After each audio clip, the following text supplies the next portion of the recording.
యోహాన్ సువార్త చాలా లేటుగా రాసినటువంటి సువార్త. యోహాన్ సువార్త కోర్టులో ఒక వ్యక్తి తాను నమ్మినటువంటి విషయాన్ని ఎందుకు నమ్ముతున్నాడో రుజువులు ఇచ్చేటువంటి పుస్తకం లాంటిది. 21 రుజువులు యోహాను భక్తుడు ఇస్తున్నాడు. దాని ద్వారా యేసు క్రీస్తు అని మీరు నమ్మాలి, నమ్మితే మీకు నిత్య జీవం ఉంటుంది అనేటువంటిది ఆయనకున్నటువంటి పూర్తి అంశం. 21 విషయాలు మనం చూసాం. 3 అంశాలు, 7 సూచనలు, 7 సవాళ్ళు, 7 సంభాషణలు. మీ దగ్గర 2 సంభాషణలు చెప్పాను ఇప్పటికే. ఒకటి నికోదేముతో మాట్లాడింది, రెండోది సమరీ స్త్రీతో మాట్లాడింది. ఈరోజు పొద్దున గొంది జీడిఎం చర్చ్లో పేతురు గారితో యేసుక్రీస్తు ప్రభు వారు చేసినటువంటి సంభాషణ నేను అక్కడ మాట్లాడటం జరిగింది. అయితే ఇప్పుడు ఇంకొక సంభాషణ, సూచన 2 కలిపి ఉన్నటువంటి దాన్ని ఇప్పుడు మీకు చివరిదిగా చూడాలి అని నేను అనుకుంటున్నాను. ఇది యోహాను సువార్త 5వ అధ్యాయంలో మనకు కనబడేటువంటి సన్నివేశం. 5వ అధ్యాయం. అయితే సూచనల గురించి ఓ చిన్న పరిచయం ఇస్తాను. సూచన అన్నప్పుడు మీకు మొదటి రోజు దారి చూపించేది అని అన్నాను కదా.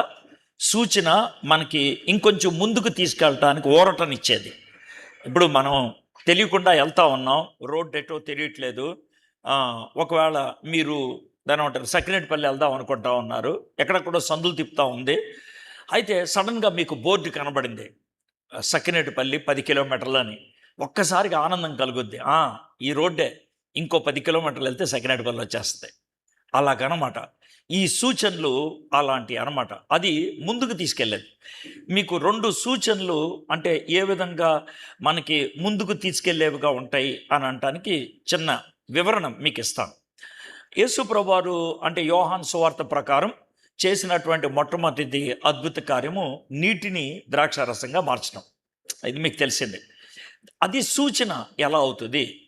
నీరు ద్రాక్షారసంగా మార్చడం బట్టి యేసు ప్రభువారు మాయలోడా, లేకపోతే అద్భుతాలు చేసేటువంటి వాడా, అక్కడితో ఆగిపోద్దా? ఆయన చేసినటువంటి ఆ పని ఇప్పుడు చూడండి. ఆయన చేసినటువంటి ఆ పని దేన్ని సూచిస్తుంది? దేన్ని సూచిస్తుంది? అది సూచన అంటే దేన్ని సూచిస్తుంది? ఇప్పుడు మనకి ద్రాక్ష రసం ఎక్కడి నుంచి వస్తాయి అంటే ద్రాక్ష పళ్ళ నుంచి వస్తాయి. ద్రాక్ష పండులోకి రసం ఎలా వచ్చింది అని అంటే కనుక ఆ చెట్టుకున్నటువంటి గుణం. అది ఏంటి ఆ గుణం అని అంటే, ఆ చెట్టు నీళ్ళల్లో అంటే భూమిలోంచి వేళ్ల ద్వారా సేకరించిన నీళ్ళంతటినీ లాక్కొని మొత్తానికి ఆ కొమ్మ చివరున్నటువంటి ఆ కాయల దగ్గరికి పంపిస్తే, ఆ కాయలు ఆ నీళ్లను తీసుకొని దాన్ని ద్రాక్షారసంగా మరల్చి దాన్ని ఒక కాయలాగా తన దగ్గర ఉంచుకుంటుంది. నీటిని ద్రాక్షారసంగా మార్చేది చెట్టు. అది మన దగ్గరకు వచ్చేప్పటికి మనం చిత కొట్టి దాన్ని 3 రోజులు ఎంత 3 సంవత్సరాలు ఎంతో దాన్ని పులియపెట్టి మనము వైన్, ద్రాక్షారసము అని మనం అంటాం. కాబట్టి మనకి ఇప్పుడు ద్రాక్షారసం ఎక్కడి నుంచి వచ్చింది? ద్రాక్ష పళ్ళ నుంచి. ద్రాక్ష పళ్ళకి రసం ఎలా వచ్చింది? వేళల్లోంచి తీసుకున్నటువంటి నీళ్లు ద్వారా. ఓహో, నీళ్లే రసమైంది, నీళ్లే ద్రాక్ష రసమైంది. అవును. అయితే సహజ పద్ధతిలో, మామూలుగా సహజ పద్ధతిలో నీళ్లు ద్రాక్ష రసం అవ్వాలంటే 12 నుంచి 15 సంవత్సరాలు పట్టుద్ది. 12 నుంచి 15 సంవత్సరాలు. ఎందుకంటే నీళ్ళు తీసుకోవాలి, కాయ అవ్వాలి, అది పండు అవ్వాలి, దాన్ని కోసుకోవాలి, దాన్ని చెతకొట్టాలి, దాన్ని పులియ పెట్టాలి. ఇదంతా 12 నుంచి 15 సంవత్సరాలు అయితే నీళ్లు ద్రాక్ష రసం అవుతుంది. అయితే ఒక చెట్టు ఎక్కువ దిగుబడి ఇచ్చింది, బాగా ఎక్కువ ద్రాక్ష రసం వచ్చింది. అప్పుడు ఇశ్రాయేలీయులు ఏమనేవారు? దేవుడు నన్ను ఆశీర్వదించాడు, నాకు ఎక్కువ దిగుబడి ఇచ్చాడు, దేవుడు నాకు ద్రాక్ష తోటనిచ్చాడు, దేవుడు ఎక్కువ నాకు ద్రాక్ష రసాన్ని ఇచ్చాడు. అంటే దేవుడు ఎవరు అంటే చెట్టు ద్వారా 15 ఏళ్లలో నాకు ద్రాక్ష రసం ఇచ్చేవాడు. Very good. నీళ్ళు ఇస్తే చెట్టుకి 15 సంవత్సరాల తర్వాత నీకు ద్రాక్ష రసం ఇచ్చినటువంటి దేవుడికి స్తుతులు చెల్లించావు. బాగుంది. మరి యేసు ప్రభు వారికి నీళ్ళు ఇస్తే ఆయన ఏం చేశాడు? ఒక క్షణంలో ద్రాక్ష రసం చేశాడు. అయ్యా, నువ్వు నీళ్లు చెట్టుకేస్తే 12 సంవత్సరాల తర్వాత ద్రాక్ష రసం అయితే దేవుడు నాకు ఇచ్చాడు అని అన్నావు కదా. నీటిని ద్రాక్షారసంగా మార్చేది దేవుడే కదా. 15 ఏళ్లలో సహజ పద్ధతిలో.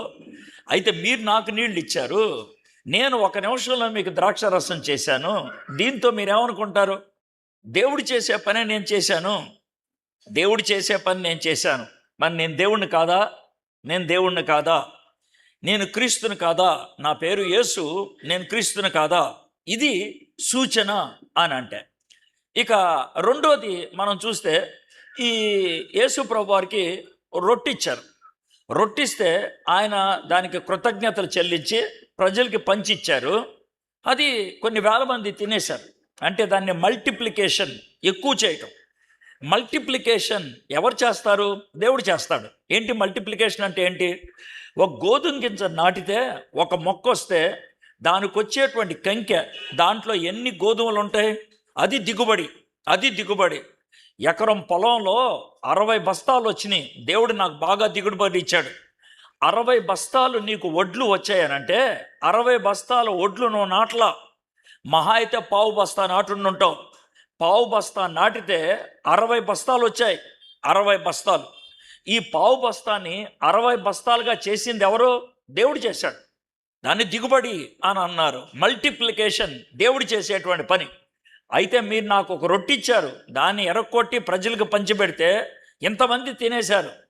దేవుడు చెట్టు ద్వారా ఏదైతే చేశాడో నేను నా చేతిలో చేశాను. మరి నేనేమవుతాను? అర్థమైంది కదండి? సూచన ప్రాయం అంటే అది. సూచన చూడటం అంటే అదనమాట. ఈరోజు దీన్ని చూద్దాం. యోహాను సువార్త 5వ అధ్యాయం. ఓకే, మనం 1 నుంచి 16 దాకా దీన్ని చూస్తాం. ఓకే, ఇది మనం చూసేది. అసలు మీకు ముందు స్టోరీ చెప్పేస్తా, ఎందుకంటే ఏమవుద్ది అని తెలుసుకోవాల్సింది ఏమి లేదు. జరిగిందంతా మీరు వినే ఉండుంటారు కాబట్టి నేనేదో కొంచెం మర్మయుక్తంగా చెప్తున్నాను అనుకోకుండా ఉంటాను, కానీ స్టోరీ మీకు చెప్పేస్తాను. యేసు ప్రభు వారు యెరూషలేంకి వచ్చారు. యెరూషలేం దగ్గర బెతస్దా కోనేటి దగ్గర ఆయన 38 సంవత్సరాలుగా అస్వస్థతలో ఉన్నటువంటి ఒక వ్యక్తిని స్వస్థపరిచాడు. ఆయన బాగు చేసింది సబ్బాతు దినాన్న. కాబట్టి అడిగారు, రేయ్ ఎవర్రా నువ్వు పడకెత్తుకొని వెళ్తున్నావు సబ్బాతు రోజు అని అంటే, నాకు తెలుసు సార్, ఆయన మోసుకొని వెళ్ళమన్నాడు. ఆయన ఎవర్రా? తెలియదు సార్, నాకేమనో, నన్ను తీసుకెళ్ళమన్నాడు, నేను వెళ్ళిపోతున్నాను సార్. ఇది విషయం. 2 రోజుల తర్వాత యేసు ప్రభు అతను కనబడి, నేనే బాబు నీ పడకెత్తుకొని వెళ్ళమంది, బాబు నువ్వు ఇక్కడ నుంచి పాపం చేయొద్దు, పాపం చేస్తే మళ్ళీ ఎంతకంటే ఘోరమైన జబ్బు వస్తా అన్నట్లు చెప్పాడు. వాడికి కోపం వచ్చింది. ఎందుకని నన్ను పాపం చేయొద్దు అంటాడా అనేసి కోపం వచ్చి వాళ్ళు గురువుగారి దగ్గరికి వెళ్ళిపోయారు. వెళ్ళి, అయ్యగారు మొన్న అడిగారు కదా సార్, అరే సబ్బాతు రోజు ఎందుకు నడుచుకెళ్తాం అని. సార్ ఆడు ఎవడో తెలిసింది సార్, ఆడి పేరు అడ్రస్ ఇది సార్ అని ఆడి అడ్రస్ పేరు అంతా వాళ్ళకి ఇచ్చేశాడు. ఇస్తే వీడి సంగతి మేము చూసుకుంటాంలే అని అన్నారు. నెక్స్ట్ యేసు ప్రభుని వాళ్ళు పర్సిక్యూట్ చేయటం, శ్రమ పెడతాం మొదలు పెట్టేశారు. అది ఉంది బైబిల్లో. ఓకే, ఒకసారి అదొక్కటి చూడండి. దాంతో అది కీ అనమాట. 16వ వచనం మీరు చూస్తే, 15-16 చదువుతాను. వాడు వెళ్ళి తన్ను స్వస్థపరిచిన వాడు యేసు అని యూదులకు తెలియజెప్పాను. ఈ కార్యములను విశ్రాంతి దినమున చేసినందు నా యూదులు యేసుని హింసించిరే. అర్థమైందా? ఎంత ఘోరమో చూడండి. ఇడిగా 38 ఏళ్ళగానేమో అస్వస్థతలో ఉంటే వీడిని బాగు చేస్తే, వీడెళ్ళి మొత్తం యేసుప్రభు గురించి వాళ్ళకి చెప్తే వాళ్ళు యేసుప్రభుని హింసించడం మొదలు పెడతాం. ఇదండి స్టోరీ. దీంట్లో మీరు ఎప్పుడు ఈ వచనాలు చదవండ్రు. 38 ఏళ్ళోడు బాగుపడిపోయాడు, 38 ఏళ్ళోడు బాగుపడిపోయాడు, అది మీరు వినేసి వెళ్ళిపోయారు. కానీ ఆడు నీచ నికృష్ట దుర్మార్గుడు అనే విషయం మీకు అర్థం కాదా? అర్థమైందా? ఆడు నంబర్ 1 టెర్రరిస్ట్ అనే విషయం అర్థం కాదు. అర్థమైందా? అది ఇక్కడ ఉన్నటువంటి విషయం. అర్థమైందా? అది మనం తెలుసుకుంటే ఇది మనకి దేనికి ఉపయోగపడుతుంది, యేసుక్రీస్తు ప్రభువారు దేనికి సూచన ప్రాయంగా దీంట్లో ఉన్నారు అనే దాన్ని మనం తెలుసుద్ది. ఇప్పుడు మనం మొత్తాన్ని చదివేద్దాం. సో మొత్తం చెప్పేశాను కాబట్టి మీకు టెన్షన్ ఏం లేదు. మనం చూద్దాం. అటు తర్వాత యూదుల పండుగ ఒకటి వచ్చిన కనుక యేసు యెరూషలేమునకు వచ్చెను. దేవుని వాక్యం ఎప్పుడు కూడా వచనాలుగా చదవద్దు. మీరు ఎప్పుడు కూడా అధ్యాయాలు చదివేయండి. నేను ఇన్ని మూడు ప్రసంగాలు చేశాను ఈసారి. పోయినసారి యోసేపు గురించి ప్రసంగాలు చేశాను. ఏది తీసుకున్నా నేను పూర్తి వాక్య భాగం తీసుకుంటా. భాగం పారాగ్రాఫ్ లేకపోతే ఒక అధ్యాయం తీసుకుంటా. ఎందుకనంటే పరిశుద్ధాత్ముడు మనకి వచనాలు ఇవ్వాల, మనకి అధ్యాయాలుగా పుస్తకాలుగా ఇచ్చాడు. కాబట్టి మనం అలా చదివితేనే బాగుంటుంది. క్రాస్ రిఫరెన్స్ తప్పేం కాదు. అంటే ఈ వచనానికి ఇంకో వచనం జోడించడం, ఈ వచనానికి ఎక్కడ లింక్ కలిపితే బాగుంటుంది అనుకోవటం తప్పేం కాదు. చాలామంది అలాంటి ప్రసంగాలు చేస్తారు. నేను కాదన్నాం, తప్పేం లేదు.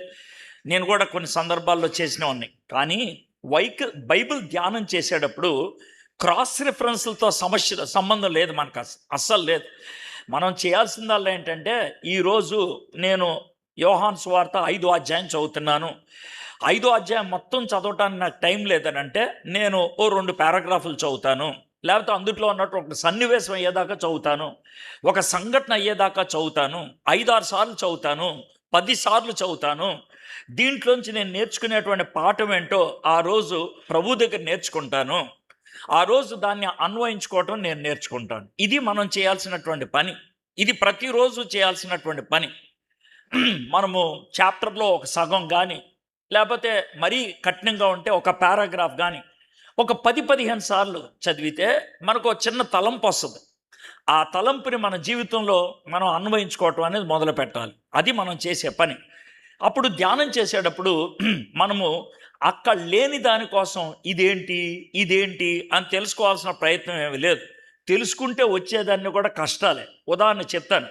అటు తర్వాత యూదుల పండుగ ఒకటి వచ్చాను గనుక యేసు యెరూషలేమునకు వెళ్ళాను అన్నా. ఒకటి వచ్చిన ఉన్నది, అదేంటో తెలుసుకోవాలని ఉందన్నా. తెలుసుకొని ఏం చేస్తావో నాకు తెలీదు. అర్థమైంది? అది ఏ పండగ అయితే నీకే. పండగకి ప్రాముఖ్యత ఉంటే కనుక రాసి ఉండేవాళ్ళు కదా పలానా పండగ అనేసి. ఆ పండగకి ఏమన్నా వేరే పరమార్థం ఉందనుకో రాసి ఉండేవాళ్ళు కదా. రాయలేదంటే పండగ అనేది ప్రాముఖ్యం కాదు.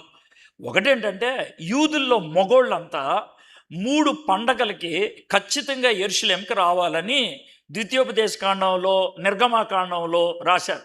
ఈ పండగలకి పస్కా పండగ ఒకటి, పెంతుకోస్తు పండగ ఒకటి, తర్వాత పులియన్ రొట్టెల పండుగ ఒకటి. ఈ పండగలకి ఖచ్చితంగా యెరూషలేము వచ్చేయాలి. యెరూషలేము వచ్చి దేవాలయంకి వచ్చి వెళ్ళాలి. అది దేవుడు వాళ్ళకి పెట్టినటువంటి రూల్. కాబట్టి ఈ పండగలకి అందరూ కూడా వస్తారు. మగవాళ్ళంతా ఎక్కడెక్కడున్న వాళ్ళంతా కూడా వచ్చి ఆ దేవాలయం దగ్గర గడిపి, లేకపోతే ఆ వాక్యం ఏదో ఒకటి విని వాళ్ళు వెళ్తూ ఉంటారు. ఇది వాళ్ళు చేసేటువంటి పని. అయితే ఆ 3 పండగల్లో ఏదో పండగే ఉండాలి. అంత మటుకు మనం తెలుసుకుంటే చాలు. ఆ పండగ ఏంటో తెలుసుకోవాలని ప్రయత్నం చేస్తే బుర్ర వేడెక్కి ఏమవ్వదు. తర్వాత కొంతమంది ప్రసంగికులు వచ్చి ఇక్కడ బైబిల్లో లేనిది నేను చెప్తానంటారు. బైబిల్లో లేనిది నాకు దేవుడు రాత్రి బయలుపరిచాడని. అలాంటి వాళ్ళు కనబడితే ఎనొద్దు, చెవులు మూసుకోండి. మీకు బాగా తెలిసిన వాడైతే కనుక దగ్గర పిలిచి గోప మీద ఒకటి కొట్టి పంపించండి. అది మరి. అయితే ఒకసారి జరిగింది, ఇక్కడ ఇదే ప్రాంతంలో జరిగింది. ప్లేస్ ఏదో మీకు అనవసరం లేండి, కానీ ఆయన నాకంటే పెద్దవాడు. ఆయన అర్థమైంది. ఇలాగే నీ వెనకాల కూర్చున్నా, ఇప్పుడు పైన కూర్చొని నేను. నాకు కూర్చుంటే కనుక నా హావభావాలు ప్రజలు చూస్తే డిస్టర్బ్ అవుతారని నా మూలలో కూర్చుంటాను నేను. పైన ఆ పక్కన కూర్చుని కొంచెం రిలాక్స్గా ఉంచి ఇక్కడ గోక్కోవడానికి ఉండదు స్టేజ్ మీద. ఇప్పుడు గోక్కుంటే ఇటు గోక్కుంటున్నాడు అని అంటారు ఎవరొకడు. అందుకని అక్కడ ఉన్నాం అనుకో ఏం చేసినా పర్లేదు మనకి. అందుకని ఆ మూలలో కూర్చొని ఉంటాం. ఇది మనం చేసే పని. ఇది ఎందుకు స్టేజ్ ఎక్కడ ఈయనకి ఏమన్నా వినయమా తగ్గింపడం ఏం లేదు, ఫ్రీగా ఉండొచ్చు అని అంతే. మీరు అనవసరం ఎక్కువ ఆలోచిస్తారేమో అని చెప్తున్నాను. అంతేం లేదు, మామూలుగా అంటారు. అది పరిస్థితి. సరే, ఇక్కడ అలాగే కూర్చున్న బలవంతంగా పైకి రమ్మంటే కూర్చుంటే ప్రసంగం చేస్తూ యోహాను సువార్త 8వ అధ్యాయం తీసుకొని ఆ వ్యభిచారంలో పట్టబడిన అమ్మాయి ఉంటుంది కదా, దాని గురించి తీసుకొని అక్కడ వీళ్ళేమో అడుగుతూ ఉన్నారన్నమాట. ఏం చేయమంటావు రాళ్ళు కొట్టి చంపమంటావు అని. యేసుప్రభురేమో కింద కూర్చొని నేల మీద ఏదో రాస్తున్నాడు అని ఉంటుంది యోహాను సువార్తలో. నేల మీద ఏమో రాయిచుండెను అని ఉంటుంది. అర్థమైందా? ఈ పాస్టర్ గారు అంటాడు ఆయన ఏం రాస్తున్నాడు నాకు తెలుసు అంటాడు అని మొత్తానికి చెప్పేశాడు. దాని మీద ఒక అరగంట ప్రసంగం చేశాడు. ఏదైతే బైబిల్ చెప్పట్లో దాని మీద ప్రసంగం చేశాడు ఆయన. మొత్తం ప్రసంగం అంతా అదే. అర్థమైందా? అది చెప్పేసేసి చెమటలు కక్కుంటే దిగిపోయాడు ఆయన. తర్వాత భోజనం పెడతారు కదా, ఆయన నేను పక్కన కూర్చొని భోజనం చేస్తున్నాం. అయ్యగారు అన్న ఏంట పెద్దాను కదా, అలాగే పిల్ల అయ్యగారు ఏంటన్న. అయ్యగారు ఎంతకు మీరు దేవుడా దేవా అన్నా. ఆయనకు ముందు అసలు అర్థం కాదు. ఏం బాబు అన్నారు. సార్ మీరు దేవుడా లేకపోతే దెయ్యమా అని అన్నా. అని అంటే ఆయనకి జోకేస్తున్నా. సార్ నేను జోకేట్లేదు సార్, సీరియస్గా అడుగుతున్నా అన్న. మీరు ఎంతకు దేవుడా దెయ్యమా అని అన్నా. ఏమో అలా అడుగుతున్నావు అన్నాడు. అదిగా సార్ ఎందుకు అడుగుతున్నానంటే చెప్తాను చూడండి. ఇప్పుడు యోహాన్ గారు అక్కడ ఉన్నారు సార్. యోహాన్ గారు అక్కడ ఉన్నారు, సీన్లో ఉన్నారు. యోహాన్ గారు అక్కడ ఉన్నారు. యోహాన్ గారికి కూడా కనబడలే ఏమి రాశాడు. యోహాను గారికి కూడా కనబడలేదు ఏమి రాశాడు. ఆయన పాప యథార్థంగా ఏమో రాశాను అని అన్నాడు. మీరేమో నాకు తెలుసు అంటున్నారు. అంటే ఆయన ఏమి రాశాడో తెలిసేది ఇద్దరికే. ఒకటి దేవుడికి తెలుసు, ఇంకోటి దెయ్యం గడి తెలుసు. మీరిద్దరు అంటట్లో ఏదో ఒకటి అనేసి నా ఉద్దేశం. అర్థమైంది? దాని మీద మీరు పైగా అరగంట ప్రసంగం చేశారు, ఏమో రాశాను అన్న దాని మీద. కాబట్టి అది మీకు ఎలా తెలిసిందో తెలుసుకుందామని మీరు దేవుడా దెయ్యమని అని అంటే మొహం మాడిపోయింది. 2 మొదలు తిన్నాక పెద్ద ఆయన సార్, పెద్దవాళ్ళు మీరు సార్, లేని వాటి గురించి మాడదు సార్, మీకు దండం పెడదు, ఉన్నాయి చెప్పండి సార్, ఉన్నాయి చెప్పండి. మీకు ఎందుకు చెప్తానంటే మీ దగ్గరికి రకరకాల స్పీకర్లు వస్తారు ఈ ఏరియాకి. మహా 100 కూడా ఎక్కడికి వస్తారు. పనికి మాలిన వాళ్ళు కూడా ఎక్కువ మంది ఇక్కడికి వస్తూ ఉంటారు ఈ కోనసీమ ఏరియాకి. అంటే ఇక్కడంటే ఈ జీడియం చర్చి కాదు, ఈ ప్రాంతానికి వస్తూ ఉంటారు. వాళ్ళు ఏం మాడతారో వాళ్ళకే తెలియదు. కాబట్టి మీరు జాగ్రత్త అంటే మీరు వాక్యం చదవండి, బైబిల్లో లేనిది వాళ్ళు చెప్తుంటే వినొద్దు. అవకాశం దొరికితే కనుక అడిగేయండి ఎలా తెలుసుకున్నారనేసి, బాగుంటుంది. ఓకే, సరే చూద్దాం. యెరూషలేములో గొర్రెల ద్వారము దగ్గర హెబ్రీ భాషలో బెతస్దా అనబడిన ఒక కోనేరు కలదు, దానికి 5 మంటపములు కలవు. యెరూషలేము అనేది ఒక పట్టణం, మీకు తెలుసు కదా యెరూషలేము. అయితే ఒక ఊరు, మనం ఇప్పుడు మాట్లాడాలంటే ఒక ఊరు. యెరూషలేము అనే అసలు స్థలం ఉందే, ఆ స్థలాన్ని దావీదు గారు కొన్నారు. ఎంత ఉంటుంది స్థలం అని అంటారేమో, జాగ్రత్త ఏమనండి. 11.5 ఎకరాలు ఉంటుంది. ఎంత ఎంత అంతే, ఇంత కొన్నాడు ఆయన. దాని తర్వాత కొడుకు దాన్ని కట్టాడు. ఏది పెద్ద పట్నం కట్టాడు, లోనేమో దేవాలయం కూడా కట్టాడు. దాని చుట్టూ గోడ కట్టాడు, పట్నం చుట్టూ. ఆ చుట్టూ గోడకి 12 గుమ్మాలు పెట్టాడు. మన ఇంటికి కూడా గుమ్మాలు ఉంటాయి, ఆ గుమ్మాలకి పేర్లు పెడతాం మనం. ఫ్రంట్ డోరు, బ్యాక్ డోరు, తోటలోకి డోరు, డ్రాయింగ్ రూమ్లో డోరు అని పేర్లు పెడతాం, అంటే మనకి ఎక్కువ ఉంటే కనుక. అదేవిధంగా వీళ్ళు ఏం చేశారంటే ఈ 12 ద్వారాలకి కూడా పేర్లు పెట్టారు. అర్థమంటే నీటి గుమ్మం, బహుశా అక్కడ నీరు ఎక్కువ దొరుకుద్దేమో. పెంట గుమ్మం, బహుశా పెంట ఎక్కువ పడేస్తారేమో అక్కడ. అలాగ ఒక్కొక్క గుమ్మానికి ఒక్కొక్క పేరు పెట్టారు. ఈ గుమ్మం పేరు ఏంటంటే గొర్రెల ద్వారం. ఒకవేళ మీ తెలుగు బైబిల్లో వెనక్కి వెళ్ళిపోతే, లాస్ట్లోకి వెళ్ళిపోతే, ఇది బైబిల్ మొత్తం అయిపోయిన తర్వాత వెళ్ళిపోతే, యూజువల్గా బిఎస్ఏ వాళ్ళు తయారు చేసినటువంటి బైబిల్లో యెరూషలేము యొక్క మ్యాప్ ఉంటుంది, ద్వారాల పేర్లు కూడా ఉంటాయి. అర్థమైందా? దాంట్లో ఈ గొర్రెల ద్వారం ఎక్కడ ఉంటుందంటే నార్త్, ఉత్తరాన్ని ఉంటుంది. అక్కడ జరిగినటువంటి విషయం ఏమని రాస్తున్నాడు, యెరూషలేములో గొర్రెల ద్వారము దగ్గర హెబ్రీ భాషలో బెతస్దా అనబడిన ఒక కోనేరు కలదు. ఏం కలదు? కోనేరు. కోనేరు అంటే ఏంటి?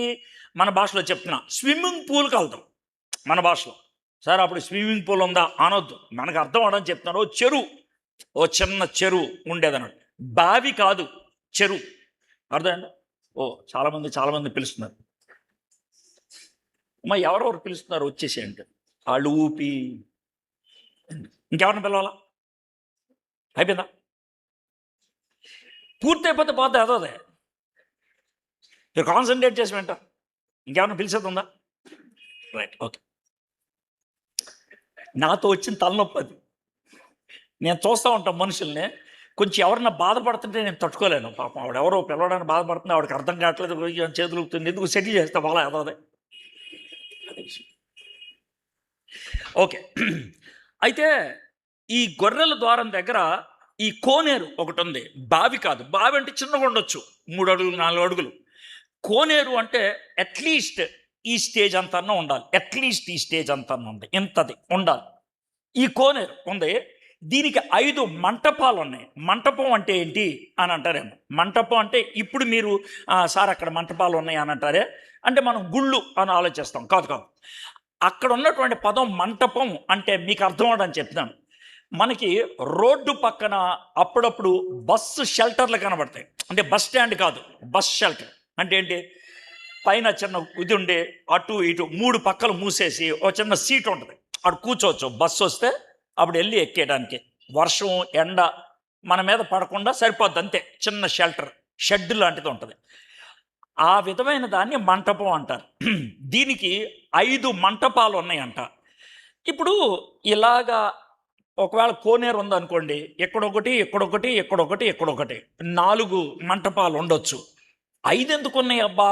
5 అంటే పెంటగన్ షేప్ అంటే ఎలాగా ఉన్నదా? ఎలా కట్టారా? 5 పలకలు కలిగినటువంటి కోనేరా? అందుకనే 5 మంటపాలు ఉన్నాయా అని కొంతకాలం ఆలోచించారు. అసలు ఎందుకు వచ్చింది అలాంటి ఆలోచన అంటే మీకు విషయం తెలియాలి. ఇప్పుడున్నటువంటి ఆధునిక ప్రపంచానికి ఆ మంటపం ఎక్కడుందో తెలీదు. ఆ మంటపం కనబడలేదండి. నేను చెప్తుంది మంటపం, అది మంటపం కాదు, కోనేరు ఎక్కడుందో కోనేరు కనబడలేదు. కాబట్టి అసలు కోనేరు ఉందా లేదా, కోనేరు ఉంటే 5 పలకలు ఉన్నాయా, ఈ కోనేరు ఇప్పుడు ఎక్కడికి ఉంది, ఇంత స్పష్టంగా రాశారు, గొర్రెల ద్వారం దగ్గర అన్నారు.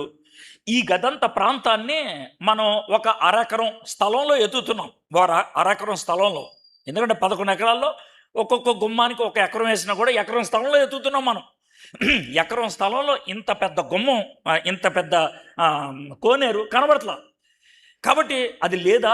ఇది చాలామందికి వచ్చిన ప్రశ్న.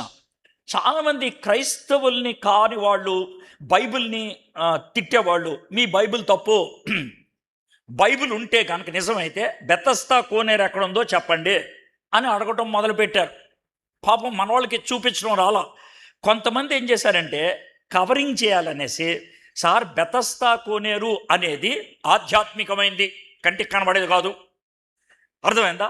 దానికి 5 ఒడ్లు అంటే ఏది చివర 5 ఉన్నాయి ఒడ్లు. ఈ 5 ఒడ్లు 5 పుస్తకాలు, ఆదికాండం, నిర్గమకాండం, లేవీకాండం, సంఖ్యాకాండం, ద్వితీయోపదేశ కాండం. ఆ మధ్యలో ఉన్నది ఈ కోనేరు. ఈ కోనేరులో జబ్బులు పోతాయి, కానీ ఇతనికి జబ్బు పోలేదు. ఏ జబ్బునైతే ధర్మశాస్త్రం తీర్చలేకపోయిందో ఆ జబ్బును తీర్చడానికి యేసుప్రభు వచ్చారు అని ఒక దీర్ఘమైనటువంటి ప్రసంగాలు కూడా చేసేవాళ్ళని అభావ పెట్టారు అనుకున్నారు. ఇది పరిస్థితి. పాపం ఆ టైంలో అలా నడిచింది, నేనేమంటలేదు, నడిచింది మానవం. అయితే 1888లో స్విస్ దేశానికి చెందినటువంటి ఆయన కొన్రాడ్ CONRAD, జర్మన్ పేరు, స్కక్ SCUCK. ఆయన ఒక మిషనరీ, ఆయన భూగర్భ శాస్త్రవేత్త ఏమీ కాదు, పరిచారకుడు. ఆయనకి ఎందుకో దీని మీద బాగా భారం కలిగి వెళ్ళాడంట. ఎక్కడికి? యెరూషలేంకి వెళ్ళి ఈ గొర్రెల ద్వారం ఎక్కడుంటుందో అక్కడికి వెళ్ళి, అక్కడ ఎక్కడ ఉంటుంది, ఇక్కడ మనం దీనికి ఎతకాలి అని ఆయన ఆలోచించాడంట. ఇది అంటే ఈ కోనేరు గురించి ఎప్పుడు దాకా రాశారు? 200, 300 దాకా రాసుకుంటూ వచ్చారు. ఆ తర్వాత రాయటం మానేశారు. అంటే ఒక 1600 సంవత్సరాల క్రితం వరకు ఉంది, 1500 సంవత్సరాల క్రితం దాకా ఉంది, ఇప్పుడు లేదు. బహుశా మధ్యలో వచ్చినటువంటి గొడవలను బట్టి, యుద్ధాలను బట్టి, కొట్లాట్లను బట్టి ఇది మూసుకుపోయిందేమో, ఈ కోనేరు మూసుకుపోయిందేమో. కాబట్టి ఒకవేళ భూమిలోకి వెళ్ళిపోయిందేమో, మనం తవ్వుదాం అనేసి ఆయన నెమ్మదిగా తవ్వుకుంటూ వెళ్ళాడు. ఎంత లోతు? 40 అడుగులు తవ్వాడు. 40 అడుగులు అంటే 4 అంతస్తులు మేడ ఎంత ఎత్తు ఉంటుందో అంత ఎత్తు తవ్వితే అక్కడ ఆయనకి కోనేరు తగిలింది. ఎప్పుడిది? 1888లో తగిలింది. అయితే ఇదే బెతస్దా కోనేరు అనేసేలా ఆయన కోనేరు తగిలిందని ప్రపంచానికి చెప్పాడు, ఇక్కడ కోనేరు ఉంది అని. ప్రజలకు ఓకే ఎంత లోతుందనమాట అని దగ్గర ప్రాంతాలన్నీ తవ్వుకుంటూ వచ్చేస్తే ఆ కోనేరు బయటపడింది. కానీ ఆ తవ్వకాలు పూర్తయ్యి ఇక్కడ కోనేరు ఉందని తెలిసేటప్పటికీ 100 ఏళ్ళు గడిచిపోయాయి. 1973లో, జాగ్రత్త చెప్తున్నా, 1973లో FF బ్రూస్ ఆయన పేరు, బైబిల్లో మంచి పండితుడు, కొత్త నిబంధన పండితుడు ఆయన. FF బ్రూస్ అనేటువంటి ఆయన ఓ పుస్తకం రాశాడు. తర్వాత చాలా స్పష్టంగా చెప్పాడు, ఇది సార్ మనకి బెతస్దా కోనేరు దొరికింది అని అన్నారు. అప్పుడు ఆయన కొన్ని ప్రశ్నలు అడిగారు. సార్ మీకు ఎలా తెలిసింది అది బెతస్దా కోనేరని? సార్ 5 మంటపాలు ఎలా వివరిస్తారు? అది 5 పలకల మంటపం లాగా ఉందా ఏంటి సార్, వివరణ కావాలి మాకు అని అంటే FF బ్రూస్ గారు చెప్పారు, ఏమండి ఇది ఒక మంటపం, అయితే ఈ మంటపం మధ్యలో గోడ ఉంది. మంటపం మంచులో ఎందుకు గోడ ఉంది సార్ అంటే చెప్తాను వినండి. మంటపం మధ్యలో గోడ ఉంది. ఉత్తర దిక్కునున్నటువంటి మంటపం రిజర్వాయర్. మీకు ఎవడని చెప్పాడా రిజర్వాయర్? అరే చెప్తాను వినయా. ఉత్తర దిక్కున ఉన్నది రిజర్వాయర్, దక్షిణ దిక్కునున్నటువంటిది కోనేరు. దక్షిణ దిక్కున ఉన్నటువంటి కోనేరులోకి మనుషులు దిగేవాళ్ళు, ఉత్తర దిక్కునున్న దాంట్లోకి దిగేవాళ్ళు కాదు. ఎందుకు చెప్తున్నారు? ఉత్తర దిక్కునున్న దానికి మెట్లు లేవు, దక్షిణం దిక్కున్న దానికి మెట్లు ఉన్నాయి. మధ్యలో గోడ మీద కూడా ఒక మంటపం ఉన్నది, 4 దిక్కులు 4 ఉన్నది, మధ్యలో ఒక మంటపం ఉన్నది. ఉత్తర దిక్కున్నది రిజర్వాయర్, దాంట్లోంచి దీంట్లోకి నీళ్లు వస్తూ ఉండేవి. ఇది పరిస్థితి అన్నాడు. ఇప్పుడు మనకి మంటపం దొరికిపోయింది, మంటపం ఏంటో దొరికింది. కాబట్టి ఇప్పుడు ఇది మనకు సూచన అయి కూర్చుంది. బైబిల్ దేవుని వాక్యం. బైబిల్ లేని దాన్ని రాయదు, బైబిల్ జరగని దాన్ని కల్పించి రాసేది కాదు. స్పష్టంగా అర్థమవుతుంది. 3-4 వచనాలు. ఆయా సమయాలకు దేవదూత కోనేట్లో దిగి నీళ్లు కదిలించట కలదు. నీరు కదిలింపబడిన పిమ్మట మొదట ఎవడు దిగునో వాడు ఎట్టి వ్యాధి గలవాడైనను బాగుపడును కనుక ఆ మంటపములలో రోగులు, గ్రుడ్డివారు, కుంటివారు, ఓచకాల చేతులు గలవారు గుంపులుగా పడి ఉండిరి. ఈ భాగంలో 3వ వచనంలో దేవదూత వచ్చి కదిలింపబడటం అనేది ఉన్న చూసావా? కొన్ని ప్రాచీన ప్రతుల్లో అది లేదు, కొన్నాటిలో ఉంది. మీకు చాలా స్పష్టంగా చెప్తాం, కొన్ని ప్రాచీన ప్రతుల్లో అది లేదు, కొన్నాటిలో ఉంది. సార్ ఇది ఇంతకీ ఉందా లేదా? ఉంది. దేవదూతలు కదిలించడం అని వాళ్ళు నమ్మారు. ఆ విధంగా నమ్మి అక్కడ కూర్చున్నారు. సార్ అది నిజమా? నిజం కాదు. మన నిజం కాంతి ఎందుకు రాశారు? అలా నమ్మారు కాబట్టి రాశారు. యేసు ప్రభుని చుట్టూ ఉన్న వాళ్ళు ఏమన్నారంటే బయల్జుబబు అనేటువంటి దెయ్యం పట్టినోడు అని అన్నారు. అది నిజమా? మరి ఎందుకు రాశారు సార్? అలా నమ్మారు, ఏం చేస్తాం మరి? వాళ్ళు నమ్మారు కాబట్టి అట్లా రాశారు. వాళ్ళు ఏమంటారో అది రాశారు. బైబిల్ ఏమన్నారో అది రాసి అలా అన్నారు. ఇక్కడ కూడా అదే, దేవదూత వచ్చి కదిలించేటువంటి నమ్మకం ఉంది, అందుకనే అలా చేశారు. అలా జరుగుద్దా? జరగదో. అలాంటిది బైబిల్ సిద్ధాంతమా? కాదు. కోనేరు లాంటి కాన్సెప్ట్లు మనకున్నాయా? లేదు. సార్ మరి అడ్డాల్లో పెతస్తా కోనేరు పెట్టేశారంటే నేనేం చేయను? జీసస్ కాల్స్ మన దినకరన్ గారు కోనేరు పెట్టారు సార్, ఏం చేయను? నేను ఏం చేయనయా? ఆడికి వెళ్తే జబ్బులు వస్తాయి నీకు, అంతే. ఉన్న జబ్బు పోద్దేమో కానీ ఆడ చాలామంది దిగి బయటకు వస్తారేమో, ఆ జబ్బులు నీకు వస్తాయి. కాబట్టి అక్కడికి వెళ్ళి దిగొద్దని చెప్తాను నేను, ఒకవేళ వెళ్తే. అర్థమైందా? ఇది పరిస్థితి.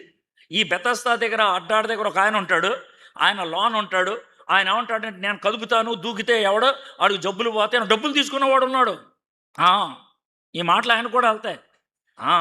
అడ్డాళ్ళలో వాక్యం చెప్పడానికి వెళ్తే ముందు రోజు నాకు ఫోన్ చేసి చెప్పారు, సార్ అడ్డాడు వస్తున్నారు, మీరు శవమై బయటికి వెళ్తారని.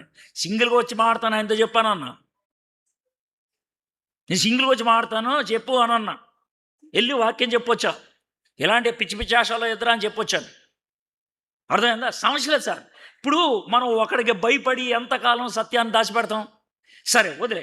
సరే ఇంతకీ ఇది ఏంటి సార్ అని అంటే, కొంతమంది పండితులు రాసింది నాకున్నటువంటి ఒక చిన్న అనుభూతిని బట్టి బహుశా ఇది అయి ఉంటుంది అని నేను అనుకున్నా.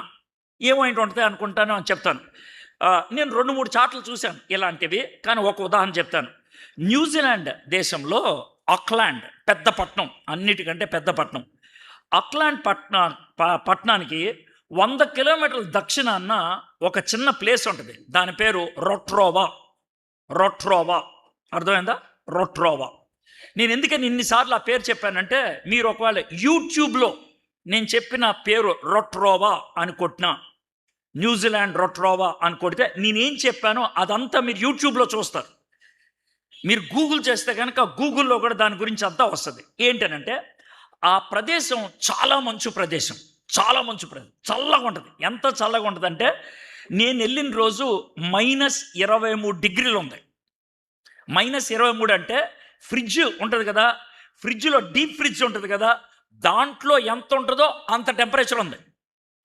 కాబట్టి ఎక్కడ చూసినా కూడా మంచు, 2-3 అడుగులు ఎత్తు మంచు, తెల్లటి మంచు. అర్థమైందా? 2-3 పర్ల స్వెటర్లు వేసుకుంటే కానీ అక్కడ ఉండలేం.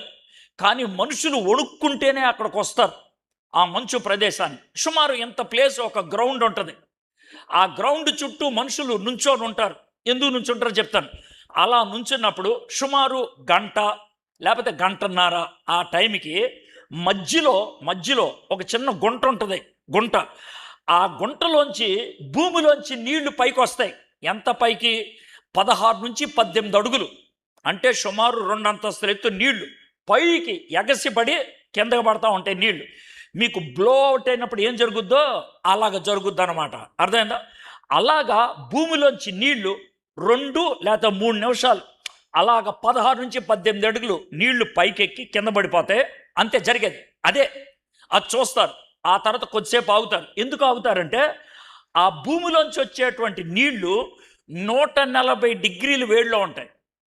మనకి 100 డిగ్రీలప్పుడు నీళ్లు మసులుతాయి, దానికి 40 డిగ్రీలు పెరుగు ఉంటుంది. అర్థమైందా? దాంట్లో ఎవడైనా ఏలు పెడితే తోలు ఊడొచ్చేస్తుంది వెంటనే, ఎటువంటి అనుమానం లేకుండా. అంత వేడి నీళ్ళు అంత చల్లటి ప్రదేశంలో భూమిలోంచి వస్తాయి పైకి. అయితే వీళ్ళు ఏం చేస్తారంటే ఆ నీళ్లు పైకి ఎక్కి కింద పడిన ఒక పావు గంట ఆగుతారు. పావు గంట ఆగి పరిగెత్తుకుంటా ఆ నీళ్ల దగ్గరికి వెళ్ళి 2 రకాలైన మనుషులు వెళ్తారు. కొంతమంది అందమైన అమ్మాయిలు వెళ్తారు, కొంతమంది మామూలు వాళ్ళు వెళ్తూ ఉంటారు. అందమైన అమ్మాయిలు చేసే పని ఏంటంటే ఆ నీళ్లు పడిన చోట ఆ నీళ్లు తీసి మొహానికి కొట్టుకుంటారు. కొట్టుకొని వెంటనే టిష్యూ పేపర్ తెచ్చుకుంటారు. ఆ టిష్యూ పేపర్తో తుడుస్తారు. చూసి వీలైతే అద్దంలో కూడా చూసుకుంటారు. ఇది జరుగుతుంది, నేను అబద్ధం ఆడట్లా, కాబట్టి యూట్యూబ్లో చూడండి.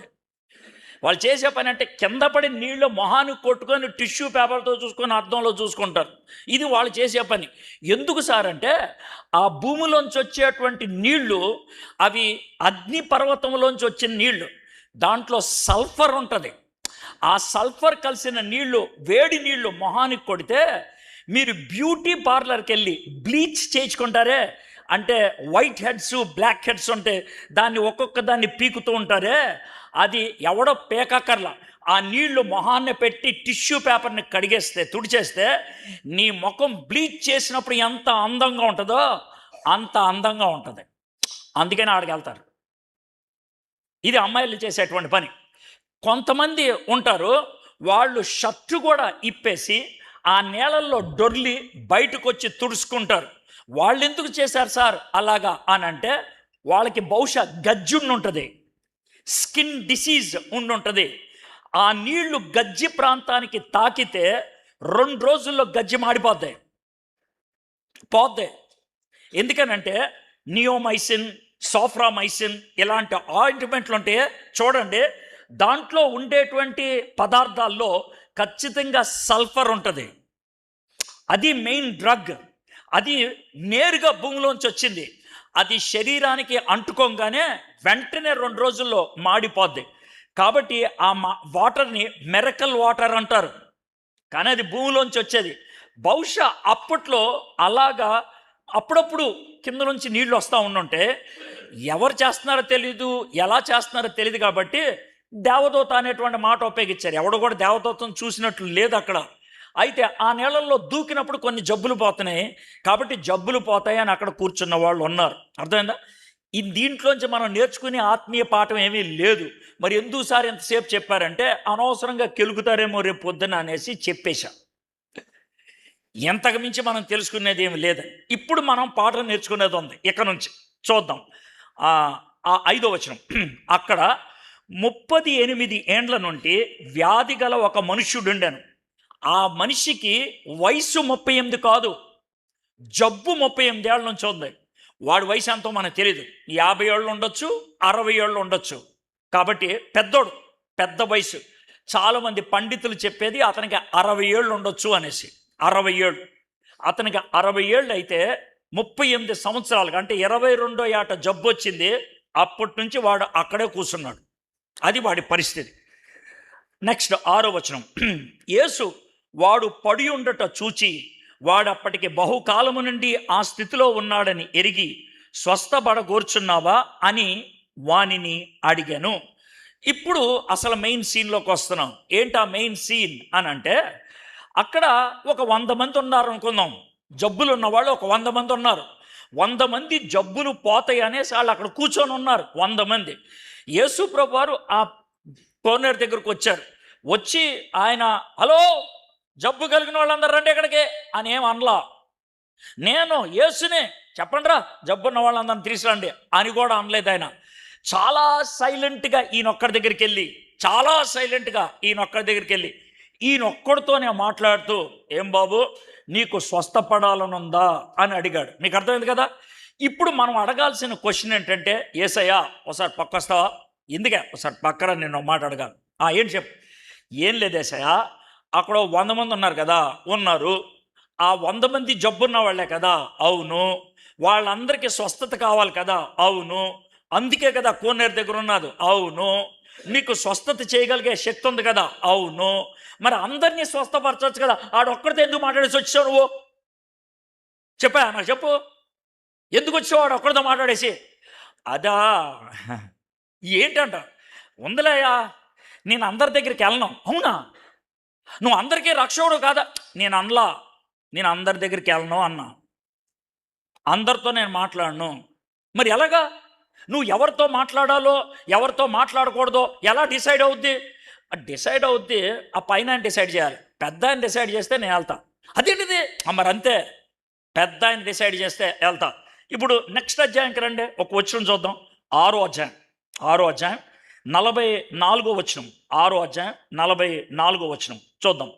నన్ను పంపిన తండ్రి వానిని ఆకర్షించితేనే గాని ఎవడును నా యొద్దకు రాలేడు. అంత్య దినమున నేను వానిని లేపుదును. కాబట్టి నేను వాడి దగ్గరికి ఎందుకు వెళ్ళా, లేకపోతే వాడితో నేను ఎందుకు మాట్లాడా, వాడితో నేను ఒక లింక్ ఎందుకు ఏర్పరచుకున్నా? పెద్ద ఆయన కోరుకున్నాడు కాబట్టి. పెద్ద ఆయన కోరుకున్నాడు, పైన ఉన్న ఆయన కోరుకున్నాడు కాబట్టి నేను వెళ్ళాను. ఆయన కోరుకోకపోతే నేను వెళ్ళాం. ఇప్పుడు మీరు మీటింగ్లో ఎందుకున్నారు? ఇక్కడ ఈ మీటింగ్లో ఎందుకు కూర్చొని ఉన్నారు? బహుశా మీకు భోజనం కూడా అయిపోయి ఉంటుంది, మధ్యలో వెళ్ళి తినేసి వచ్చి ఉంటారు. అర్థమైందా?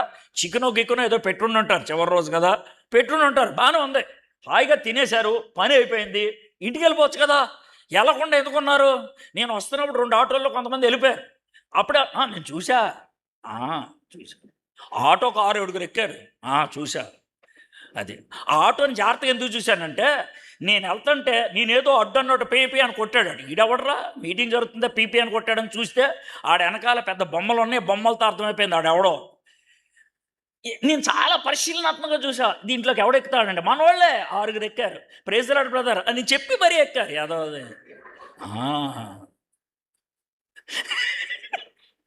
వెళ్ళిపోయారు. ఫుడ్ తినేసారు కదా, పని అయిపోయింది.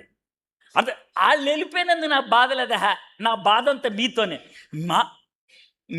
మాతో బాధండి సార్. మీరు కూర్చున్నారు కదా, అదే నా బాధ.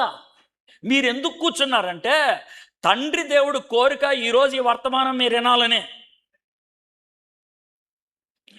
మిమ్మల్ని ఎందుకు కోరుకున్నాను నాకు తెలీదు. బహుశా మీతో పనుంది ఆయనకే, మీతో పనుంది, అందుకే కూర్చోబెట్టాడు ఆయన. కాబట్టి ఇనేసి సంకలు కొట్టుకొని వెళ్ళిపోవడానికి కాదు, ఇన్ని దాన్ని పనిలో పెట్టడం మీ బాధ్యత. ఇన్న తర్వాత పనిలో పెట్టకపోతే మీకు అదురుతుంది. పచ్చి భాషలో చెప్పాలంటే పగులుద్ది ఆయన దగ్గర నుంచి. కాబట్టి మీరు ఇక్కడ ఎందుకున్నారు? తండ్రి కోరుకున్నాడు కాబట్టి ఉన్నారు, తండ్రి ఆకర్షించారు కాబట్టి ఉన్నారు. దీన్నే మనం డైలాగ్ వేస్తాం, తండ్రి చిత్తంలో ఉన్నాం సార్, అందుకే వచ్చాం. Very good. విని వాక్యం వినేసి వెళ్ళిపోవడానికి కాదు, దాని వెనకాల ఏదో ఉంది. అదే ఇప్పుడు మనం తెలుసుకోబోతున్నాం. అది మనం తెలుసుకోవాలి ఈ యొక్క భాగంలోంచి. అయితే తండ్రి చిత్తం ఉన్నది కాబట్టి ఇక్కడ ఉంది. మీలో కొంతమంది కొత్తలాడుతూ ఉంటుంది ఒక విషయం, అది క్లారిఫై చేశాను. సార్ మరి వాళ్ళు వెళ్ళిపోయిన వాళ్ళ సంగతి ఏంటి సార్ మరి రాని వాళ్ళ సంగతి ఏంటి సార్? పోస్టర్లు బోర్డు తగిలిచ్చారు, తర్వాత గొట్టాలు పెట్టారు, కానీ కొంతమంది ఎంటలేదే, వాళ్ళ సంగతి ఏంటి సార్? వాళ్ళ గురించి వరి అవద్దు ప్రస్తుతానికే. వాళ్ళని చివరిలో సీన్లో తీసుకొస్తాను నేను. ప్రస్తుతం మీరు ఇంపార్టెంట్. అర్థమైందా? మీరు ఇంపార్టెంట్ కాబట్టి ఇక్కడికి వచ్చి కూర్చున్నాం. సార్ ఇప్పుడు మేము తండ్రి ఎంపిక చేశాడు కాబట్టి మేము ఇక్కడ మీటింగ్లో కూర్చున్నాం కాబట్టి మీరు ఒక చిన్న మాట చెప్పండి సార్, నాకు హ్యాపీగా ఉంటుంది. ఏంటిది? ఇప్పుడు మన పేరు అక్కడ ఉండదంటారా? మన పేరు అక్కడ ఉంటుందంటారా? అంటే తండ్రి ఏర్పరచుకున్నాడుగా మనల్ని. కాబట్టి మేము అక్కడ కూర్చున్నాం కదా, ఆటో ఎక్కి వెళ్ళిపోలేదు కదా, కూర్చున్నాం కదా ఇక్కడ, అంటే మా పేరు అక్కడ ఉందంటారా? ఏమో. అదేంటి సార్ మీరు ఎంపిక చేశారా అక్కడ కూర్చోవడానికి? కానీ మీరు అక్కడ ఉంటారా లేదా ఇప్పుడు నెక్స్ట్ డైలాగ్ తేలుద్ది. ఏంటా డైలాగ్ అంటే 6వ వచనం. యేసు వాడు పడి ఉండుట చూచి వాడు అప్పటికి బహుకాలము నుండి ఆ స్థితిలో ఉన్నాడని ఎరిగి ఇప్పుడు యేసే అన్న ఒకటి అడుగుతున్నాడు. ఏమడుగుతున్నాడు? స్వస్థపరగోడుచున్నావా అని వాడిని అడిగాడు కదా. అడిగితే వాడు ఎన్ని రకాలైన జవాబులు ఇవ్వచ్చు, బోల్డ్ రకాలైన జవాబులు ఇవ్వచ్చు. ఒకటే, చాలా వందనాలయ్యా అనవచ్చు. ఇంకో మాట, బా బచ్చాగాడు, నా జబ్బు అంత లేదు, నీ వయసు ఏంది బా అని కూడా అనొచ్చు. అనొచ్చలేదా? యేసుప్రభు వయసు ఎంత? 30 ఏళ్ళు ఇది జరిగినప్పుడు. 31 వేసుకో. ఈడి వయసు ఎంత? 60 ఏళ్ళు. వీడికి జబ్బు వయసు ఎంత? 38 ఏళ్ళు. నా జబ్బు ఎప్పటి నుంచి ఉందో అప్పటికి నువ్వు పుట్టలేదు. ఏంటో మాట బా స్వస్థపరచకూర్చున్నావు అంట. పిచ్చోళ్ళలాగా అన్నాడు. అది ఎలా ఉంటుందంటే కొన్ని ప్రశ్నలు పిచ్చ కోపం వస్తుంది. ఇదివరకు జరిగిన విషయం. సినిమా హాల్లో సినిమా చూస్తూ ఉండే, సినిమా హాల్లో సినిమాగా చూసేది. మధ్యలో ఇంటర్వెల్ ఉంటుంది కదా, ఇంటర్వెల్లో మనం బయటకు వచ్చి బజ్జీలు అవి కొనుక్కుంటాం కదా. అప్పుడు ఎవడు చూసి సినిమాకి వచ్చావా అంటాడు. లోన సినిమాకి రావు దేనికి వస్తారండి? అర్థమైందా? ఇక్కడ స్వస్థత కోసం కూర్చున్న వాళ్ళు స్వస్థత కావాలని అడుగుతారంటారా పెచ్చాళ్ళ? ఇక్కడ ఎందుకు వస్తారా? ఎందుకు కూర్చున్నారు ఇక్కడ అని అనొచ్చు. అది కూడా అనొచ్చు, మాడకుండా ఊరుకోవచ్చు. కానీ వీడిని అడిగాడు, అయ్యా నీకు స్వస్థపడాలని ఉన్నదా? ఇక్కడ చూడండి, యేసు ప్రభు వాడి దగ్గరికి రావటం అనేది దేవుని యొక్క సార్వభౌమ అధికారం, దేవుని కోరిక ప్రకారం యేసయ్య వాడి దగ్గరకు వచ్చి బాబు అని మాట్లాడాడు. ఇప్పుడు వీడి కోరిక ఏంటి? నువ్వు స్వస్థపరకూర్చున్నావు అంటే అవును అని అన్నాడు అనుకో, పని అవుద్ది. కాదు అన్నాడు అనుకో, పని అవుద్దా? అవదు. ఇప్పుడు నాకు ఎక్కడో మైక్ ఉందండి, ఎవడో మైక్.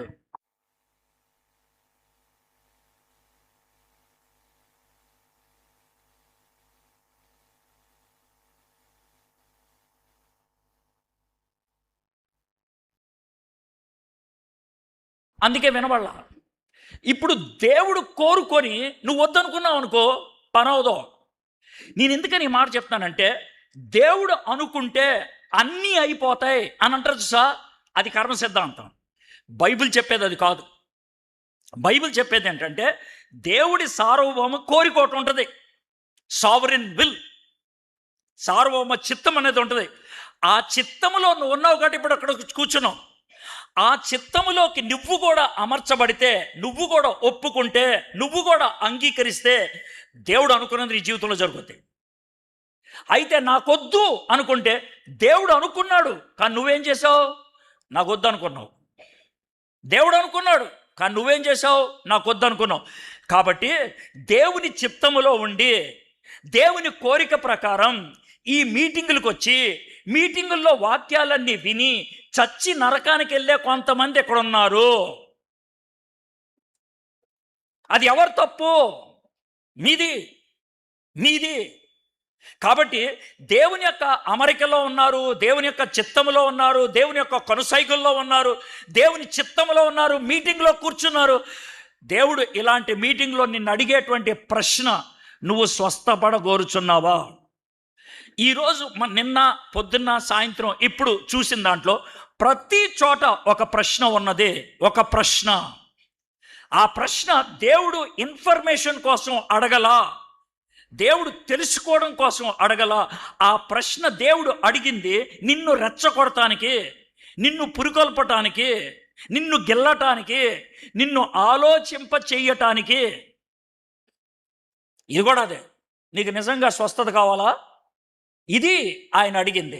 సరే, బాగుంది. 7వ వచనం, ఆ రోగి, అయ్యా నీళ్లు కదిలింపబడినప్పుడు నన్ను కోనేటిలోకి దించుటకు నాకు ఎవడునూ లేడు గనక నేను వచ్చినంతలో మరి ఒకడు నాకంటే ముందుగా దిగునని ఆయనకు ఉత్తరం ఇచ్చను. వీడికి ఎదురుండి మాట్లాడుతున్న వాడు ఎవడో తెలీదు. ఓ 31 ఏళ్ళ కుర్రోడు, అంత మట్టుకే తెలుసు. అతని పేరు కూడా తెలియదు. ఎదురున్నటువంటి ఆయన దగ్గరకు వచ్చి, బాబు నీకు స్వస్థత కావాలా అని అడిగితే వీడేమనుకున్నాడంటే మంచి సమరేట్ టైప్ ఆలోచించాడు. బహుశా ఇతడు NGO నుంచి వచ్చాడేమో, మనకి సహాయం చేయడానికి వచ్చాడేమో అని ఎలా మాట్లాడుతున్నాడంటే, బాబు మరే నీళ్లు కదిలించినప్పుడు నేను కొంచెం కుంటుకుంటూ వెళ్ళేటప్పటికి ఎవడో ఒకడు దూకేస్తున్నాడయ్యా, పని అవ్వట్లేదు, ఇది నయ్యా నా బాధ, నా కోరికనయ్యా అని అన్నప్పుడు ఆయన ఉద్దేశం ఏంటంటే, ఈయన ఎవరైతే వచ్చాడో అతను నెక్స్ట్ టైం నీళ్లు కదిలినప్పుడు ఈయన్ని తోసేసేస్తే పని అయిపోతుందని. సో ఇప్పుడు ఈయన అనే మాట ఏంటంటే, నన్ను కొంచెం తోసేసి వెళ్ళిపోయా. ఇది ఆయన చెప్పేటువంటి మాట. అయితే దీన్ని నేను ఎలా తీసుకున్నానంటే, పాపం అతనికి యేసయ్య అంటే ఎవరో తెలియదు కాబట్టి తోసేసి వెళ్ళిపోయా అని అన్నాడు. కానీ మనము యేసయ్య అంటే ఎవరో తెలిసినప్పటికీ, యేసయ్య గురించి బాగా ఎరిగినప్పటికీ మన ప్రార్థనలో కూడా తోసేసి వెళ్ళిపోయే బ్యాచ్ ఎక్కువ ఉంటాయి. ఏంటి సార్ తోసేసి వెళ్ళిపో అంటే, అయ్యా కొంచెం ఇబ్బందిగా ఉంది, నాకు ఒక ఉద్యోగం ఇప్పించాయా, నాకు చాలా కష్టాలు ఉన్నాయి అయ్యా, కువైట్ వెళ్ళటానికి నాకు అక్కమ్మ ఇప్పించాయా, అయ్యా నాకు చాలా అప్పులు ఎక్కువైపోయినాయి, ఇజ్రాయెల్ వెళ్ళటానికి నాకు ఒక అవకాశం ఇప్పించాయా. ఒకవేళ యేసయ్య నిలబడి ఇజ్రాయెల్ వెళ్తే ఏం చేస్తావు, నువ్వు పంపించు నేను చూసుకుంటా. నువ్వు కువైట్ వెళ్తే ఏం చేస్తావు, నువ్వు పంపించు నేను చూసుకుంటా. ఇది అంటే నన్ను తోసేసి వెళ్ళిపో, నేను తర్వాత సంగతి నేను చూసుకుంటా. నువ్వు కిక్కు కొట్టేసి వెళ్ళిపో, తర్వాత బండి నేను నడిపించుకుంటా. ఇది మనకున్నటువంటి తత్వం. యేసయ్య తోసేస్తే సరిపోద్ది, యేసయ్య ఆరంభమిస్తే సరిపోతుంది. యేసయ్య మనతో ఉంటాడంటేనే ఇబ్బంది, యేసయ్య మనతో ఉంటాడంటేనే ఇబ్బంది. యేసయ్య తోసేసి వెళ్ళిపోయేవాడు కాదు, మనతో ఉండేటువంటి వాడు. రెండోది, యేసయ్య ఇంకెవరి దగ్గరకో స్వస్థతకు పంపించడు. యేసయ్యకు ఉన్నటువంటి గొప్ప లక్షణం ఏంటంటే, గౌతమ బుద్ధుల్లాగా మాట్లాడలేదు. ఎలాగా? గౌతమ బుద్ధుడు బోధి వృక్షం కింద కూర్చొని తపస్సు చేసి నాకు వెలుగు కనబడింది అన్నాడు, నాకు వెలుగు కనబడింది అని అన్నాడు. కానీ యేసు ప్రభు నాకు కనబడింది అనలా, నాకు తెలుసు అనలా, నేనే వెలుగుని, నేనే వెలుగుని. గాంధీ గారు సత్యాన్ని అన్వేషించాడు, సత్యం ఎక్కడుంటుంది అని వెతికాడు, ఆయన మహానుభావుడు అన్నారు.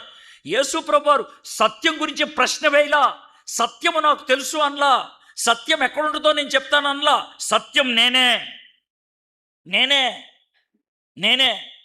ఎంత పవర్ఫుల్ ఆన్సరో మీరు చూడండి. యేసు ప్రభు వారు జవాబు కోసం మనల్ని ఇంకో చోటకి పంపిడాయనా, హీ వాంట్ సెండ్, ఇంకో చోటకి వెళ్ళి నీకు జవాబు దొరుకుద్ది అని అండాయనా. I'm the answer. పాపం నీకు తెలియదు, అందుకనే కొంచెం వచ్చేవా, యేసయ్య నా మేనేజర్ మంచోడు కాదు, వాడిని ట్రాన్స్ఫర్ చేయవా, ట్రాన్స్ఫర్ చేస్తా, ఆ తర్వాత వచ్చే మేనేజర్ సంగతి ఏంటి నేను చూసుకుంటాడిని. మీరు చేసిన ప్రార్థనలు ఇవే. ప్రభా ఇక్కడ బాగాలేదు ప్రభా పరిస్థితి, ఏం చేయమంటావు, ట్రాన్స్ఫర్ చేయవా కొంచెం. మరి నేను ట్రాన్స్ఫర్ చేస్తా, అక్కడికి వెళ్ళిన తర్వాత ఏం చేస్తావు, నేను చూసుకుంటా.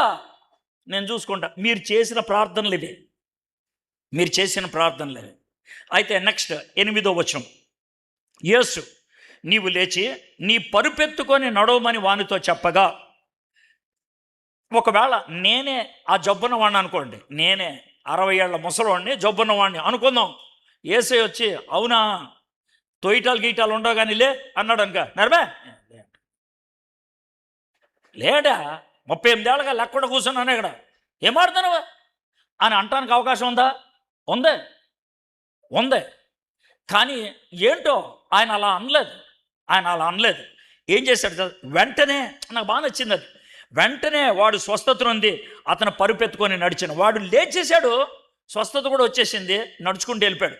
ఇది మీకు ఎందుకు చెప్తానంటే, కొన్ని సందర్భాల్లో దేవుడు మనకి మన ప్రార్థనకి జవాబు ఇస్తాడు. జాగ్రత్తగానండి, దేవుడు మనకి మన ప్రార్థనకి జవాబు ఇస్తాడు, కానీ ఆ జవాబుని మనం పొందం. ఎందుకు పొందమంటే, ఇప్పుడు పిలాతు ఉన్నాడు కదా, పిలాతు యేసు ప్రభుని ఒక ప్రశ్న అడిగాడు, సత్యం అంటే ఏంటి అని. అడిగిన తర్వాత జవాబు కోసం ఉండాలి కదా, లేడు, వెళ్ళిపోయాడు. మనం ప్రార్థన చేస్తాం, జవాబుని కనిపెట్టి పొందటం అనేది మనకు ఉండదు. గుర్తుపెట్టుకోండి, కొన్ని సందర్భాల్లో ప్రార్థనకి జవాబు వస్తుంది కానీ మన దగ్గరకు రాదు. అదేంటి సార్, ప్రార్థనకి జవాబు వస్తుంది కానీ మన దగ్గరికి రాదు అని అంటున్నారు. మీకు అర్థం అవటం చెప్తాను. దానియేలు గారు తెలుసు కదా మీకు, 9వ అధ్యాయం చదవండి. దానియేలు గ్రంథం 9వ అధ్యాయం, ఇంటికి వెళ్ళిన తర్వాత చదవండి. దానియేలు గారు పాపం ఇర్మియా గారు రాసిన పుస్తకం దొరికింది ఆయనకి, ఎవరో తీసుకొచ్చి ఇచ్చారు, లేకపోతే ఆయన ప్రధానమంత్రి గారు తెప్పించుకొని చదువుతూ ఉన్నాడు. మొత్తం అన్ని అధ్యాయాలు చదువుతూ ఉంటే ఒక చోట ఏమని కనబడిందంటే, నా ప్రజల్ని నేను చెరలోకి తీసుకెళ్తాను, 70 ఏళ్ళు అయిన తర్వాత ఎవరైనా వారి పక్షాన విజ్ఞాపన చేస్తే, వారి పాపాలు ఒప్పుకుంటూ ప్రార్థన చేస్తే నేను క్షమించి కరుణించి వెనక్కి తీసుకొస్తా అని ఉంది 29వ అధ్యాయంలో ఉంది. మనోడు అది చదివాడు. ఎవరు? దానియేలు గారు చదివేసి 70 ఏళ్ళు అయిపోయింది, క్రీస్తు పూర్వం 609లో మనం బయటకు వచ్చాం, ఇప్పుడు 539 వచ్చింది, కరెక్ట్గా 70 ఏళ్ళు అయిపోయింది, దేవుడు చెప్పింది 70 ఏళ్ళు అయిన తర్వాత అని, ఇప్పుడు కూడా 70 ఏళ్ళు అయిపోయింది, కాబట్టి నేను వెళ్ళి ప్రార్థన చేస్తా అని ఊరు బయటికి వెళ్ళి ఓ చిన్న టెంట్ వేసుకొని ఆయన ప్రార్థన చేయడం మొదలుపెట్టాడు. 22 రోజులు ప్రార్థన చేశాడు. 22 రోజులు. 22 రోజున దేవదూత గారు వచ్చేసారు. వచ్చి, దానియేలు, నువ్వు చేస్తున్న ప్రార్థన దేవుడు సముఖంలో చేరింది, ఆయన నీ ప్రార్థన విన్నాడు, నీకు జవాబు వస్తుంది, దేవుడు ధైర్యంగా ఉండమన్నాడు అని మొత్తానికి దానియేలు గారితో చెప్పేశాడు. ఎవరు? దేవదూత గారు. హ్యాపీ. ఎవరు? దానియేలు గారు. హ్యాపీ, చాలా హ్యాపీ. తర్వాత, మరి నేను వెళ్తాను దానియేలు గారు, కొంచెం నా కోసం ప్రార్థన చేయండి అన్నాడు. ఎందుకయ్యా అన్నాడు. ఏం లేదయ్యా, మీకు అసలు విషయం చెప్తాను వినండి అన్నాడు. ఏంటనంటే, మీరు ప్రార్థన మొదలు పెట్టారు కదా, ప్రార్థన మొదలు పెట్టగానే పెద్ద ఆయన నన్ను పిలిచాడు. పెద్ద ఆయన ఎవరు? తండ్రి. పిలిచాడు. పిలిచి, పోయా దానియేలుతో నేను జవాబు ఓకే అని చెప్పానని చెప్పు అని అన్నాడు. నేను బయలుదేరా నీ దగ్గరికి. మరి మొదటి రోజు బయలుదేరితే ఎంత టైం పట్టింది ఏంటండి? అదే చెప్తున్నాను కదా వినండి. బయలుదేరానా, మధ్యలో గ్రీసు దేశం మీద నుంచి మనం వస్తా ఉంటే ఆ గ్రీసు దేశానికి సంబంధించినటువంటి దెయ్యంగాడు ఉంటాడు కదా, ఆపేశాడు నన్ను. ఆపేసి వాడు నాతో ఫైటింగ్ మొదలుపెట్టాడు. వెళ్తాను వీల్లేదు, దానియేలు దగ్గరికి జవాబు వెళ్తాను వీల్లేదు అన్నాడు. లేదు, తండ్రి గారు పంపించారు, నేను వెళ్తానంటే కుదరదు, మీ ఇద్దరం ఫైటింగ్ చేసుకుంటా ఉన్నాం. ఈలోగా నా మిత్రుడు వచ్చాడు, వాడు వచ్చి హెల్ప్ చేస్తే అప్పుడు మీ ఇద్దరం కలిసి ఆయన పడగొట్టేసి నీ దగ్గరకు వచ్చామయ్యా. ఓహో, సో జవాబు డే 1 వచ్చింది. కానీ 22 రోజులు ఫైట్ చేశారు. కానీ మీకు మాట చెప్పండి రాయ్ గారు, ఏంటిది? మీరు ఈ 22 రోజులు ప్రార్థన చేస్తున్నారు కాబట్టి మేము ఆ ఫైటింగ్లో ఉండగలిగాం. మీరు ప్రార్థన ఆపేసినట్లయితే మేము ఫైటింగ్ వదిలేసి వెళ్ళిపోయేవాళ్ళం. మేము ఫైటింగ్ ఎందుకు చేయగలిగామంటే మీరు ప్రార్థనలో కొనసాగుతున్నారు కాబట్టి. మీరు ప్రార్థనలో, అందుకే యేసు ప్రభువు వారు ఏమంటారంటే, ప్రార్థనలో కొనసాగండి, జవాబు వచ్చేదాకా మీరు ప్రార్థనలో కనిపెట్టండి. ఎందుకన్నాడు? ఆయన తరపున జవాబు పంపించేశాడు. అయితే ఇది భూమి కదా, భూమి చుట్టూ కూడా దెయ్యాలు ఒక వలయం వేసుకొని కూర్చున్నాయి. దెయ్యాలు అంటే చచ్చిపోయిన వాళ్ళు కాదు, అర్థమైందా? తోసేసినటువంటి దెయ్యాలు ఆ వలయం వేసుకొని ఎవ్వడికి ఆశీర్వాదం రాకుండా ఆపటం అనేది వాళ్ళ పని.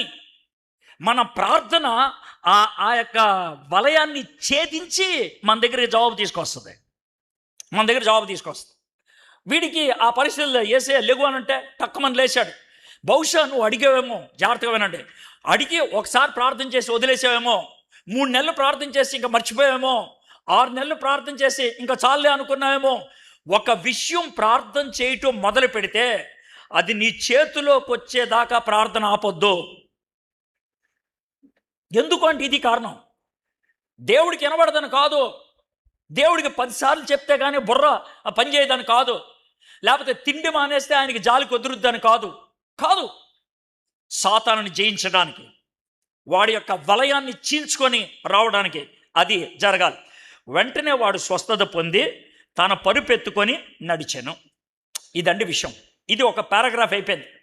ఇందుట్లో మనం ప్రాథమికంగా ఎంపిక, వీడు విధేయత, ప్రార్థన, ఇవి మనకి అర్థమవుతాయి. అంతకంటే ఎక్కువ లేదు. అసలు మెయిన్ మనకు కనబడేది ఎక్కడి నుంచి? 10వ వచనం. ఆ దినము విశ్రాంతి దినము గనుక యూదులు ఇది విశ్రాంతి దినము కదా, నీవు నీ పరుపెత్తుకొని తగదే అని స్వస్థత నొందేవాని అరిగిరి.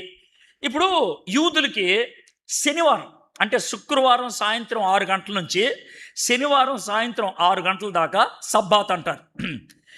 దేవుడిచ్చాడు ఆ సబ్బాత్ దినాన్న పనులు చేద్దాం అన్నాడు. ఎందుకని? వాళ్ళు అప్పుడు పనులు పెట్టుకుంటే, ఒకటి శారీరక రెస్ట్ ఉండదు, రెండోది వాళ్ళ జీవితం గురించి ఆలోచించడానికి టైం ఉండదు, 3 దేవునితో గడపడానికి టైం ఉండదు. అందుకే పనులు గిన్నెలు ఏం పెట్టుకోవద్దు, మీరు ఇంట్లో ఉండండి, మీరు ఫిజికల్గా రీజనరేట్ అవ్వండి, రెస్ట్ తీసుకోండి. ఎందుకంటే దేవుడు మనం తయారు చేసినప్పుడు మన దినం, మన వారం, మన నెల, మన సంవత్సరం ఎలా ఉండాలో అలా డిజైన్ చేశాడు. ఎలాగ చెప్పాలంటే, ఇప్పుడు రోజుకి ఎన్ని గంటలు? 24 గంటలు. 24 గంటల్లో కొంతమంది 6 గంటలు, కొంతమంది 7 గంటలు, కొంతమంది 8 గంటలు, కొంతమంది మహానుభావులు ఉంటారు, బాగా అందంగా ఉంటారు, వాళ్ళు 12 గంటలు కూడా పడుకుంటారు. అర్థమైందా? అలాగా పడుకునే వాళ్ళు ఉంటారు. అయితే అసలు పడుకోకుండా ఉంటే కళ్ళు గుడ్లు లోనకి వెళ్ళిపోతాయి. ఎందుకని? దేవుడు మన దినాన్ని అలా డిజైన్ చేశాడు. ఆ దినములో ఇంతసేపు అయినా నువ్వు పడుకోవాలి అని డిజైన్ చేశాడు. డిజైన్ అది వారం, అది రోజు. అదేవిధంగా వారాన్ని కూడా డిజైన్ చేశాడు. 6 రోజులు పనిచేస్తే ఒకరోజు ఆ పని నుంచి బయట రావాలి నువ్వు. అది దేవుడు డిజైన్. సో దాన్ని సబ్బాతు అని పేరు పెట్టారు. అయితే యూదులు ఏం చేశారంటే సబ్బాతు రోజు ఏం చేయకూడదో, సబ్బాతు రోజు ఏం చేయకూడదు అంటానికి 39 రూల్స్ పెట్టారు. 39. నేనేదో సరదాగా చెప్పట్లా, కరెక్ట్గా 39 రూల్స్ పెట్టారు. అర్థమైందా? పుల్లలు ఎత్తకూడదు, ఇలాగా ఇంతకంటే ఎక్కువ దూరం నడవకూడదు, ఇలాగ రూల్స్ పెట్టారు. అంత నిక్కచ్చిగా ఉంటారు. నాకు యూదుల యొక్క రూల్ యొక్క తారాస్థాయి ఎప్పుడు తెలిసిందంటే ఒక 5 ఏళ్ల క్రితం నేను ఫస్ట్ టైం కెనడా వెళ్ళాను. ఈ కెనడా వెళ్ళినప్పుడు నా మిత్రుడు ఒకడు ఉన్నాడు. వాడు వచ్చాడు ఎయిర్పోర్ట్కి నన్ను పికప్ చేసుకోవడానికి. నేను వాడు ఇంటికి వెళ్ళాను.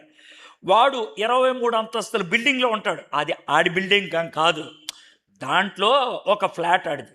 అర్థమైందా? ఆడు దాంట్లో ఉంటాడు. అయితే 23 అంతస్తులు ఉన్నాయి. తర్వాత కింద 2 అంతస్తులు పార్కింగ్ ఉంది. మొత్తం 25 అంతస్తులు. అంటే దాని లిఫ్ట్ ఎంత ఉంటుందో మీరు ఆలోచించుకోండి. పెద్దగా ఉంటుంది కదా, పెద్ద లిఫ్ట్. సో లిఫ్ట్ ఇలా నుంచుంటే తెరుచుకుంది. లోనికి వెళ్ళి కూర్చుని ఏమన్నా సెన్సార్ ఉందేమో అనుకున్నాం. లోనికి వెళ్ళి నుంచున్నాం. పెద్ద రూమ్, లిఫ్ట్ రూమ్. నా పక్కన స్విచ్లు ఉన్నాయి, బటన్లు. వాడు ఎదురుగా ఉన్నాడు. అరే ఏ నెంబర్ నొక్కమంటావు అంటే వద్దురా మాట్లాడు అని అన్నాడు.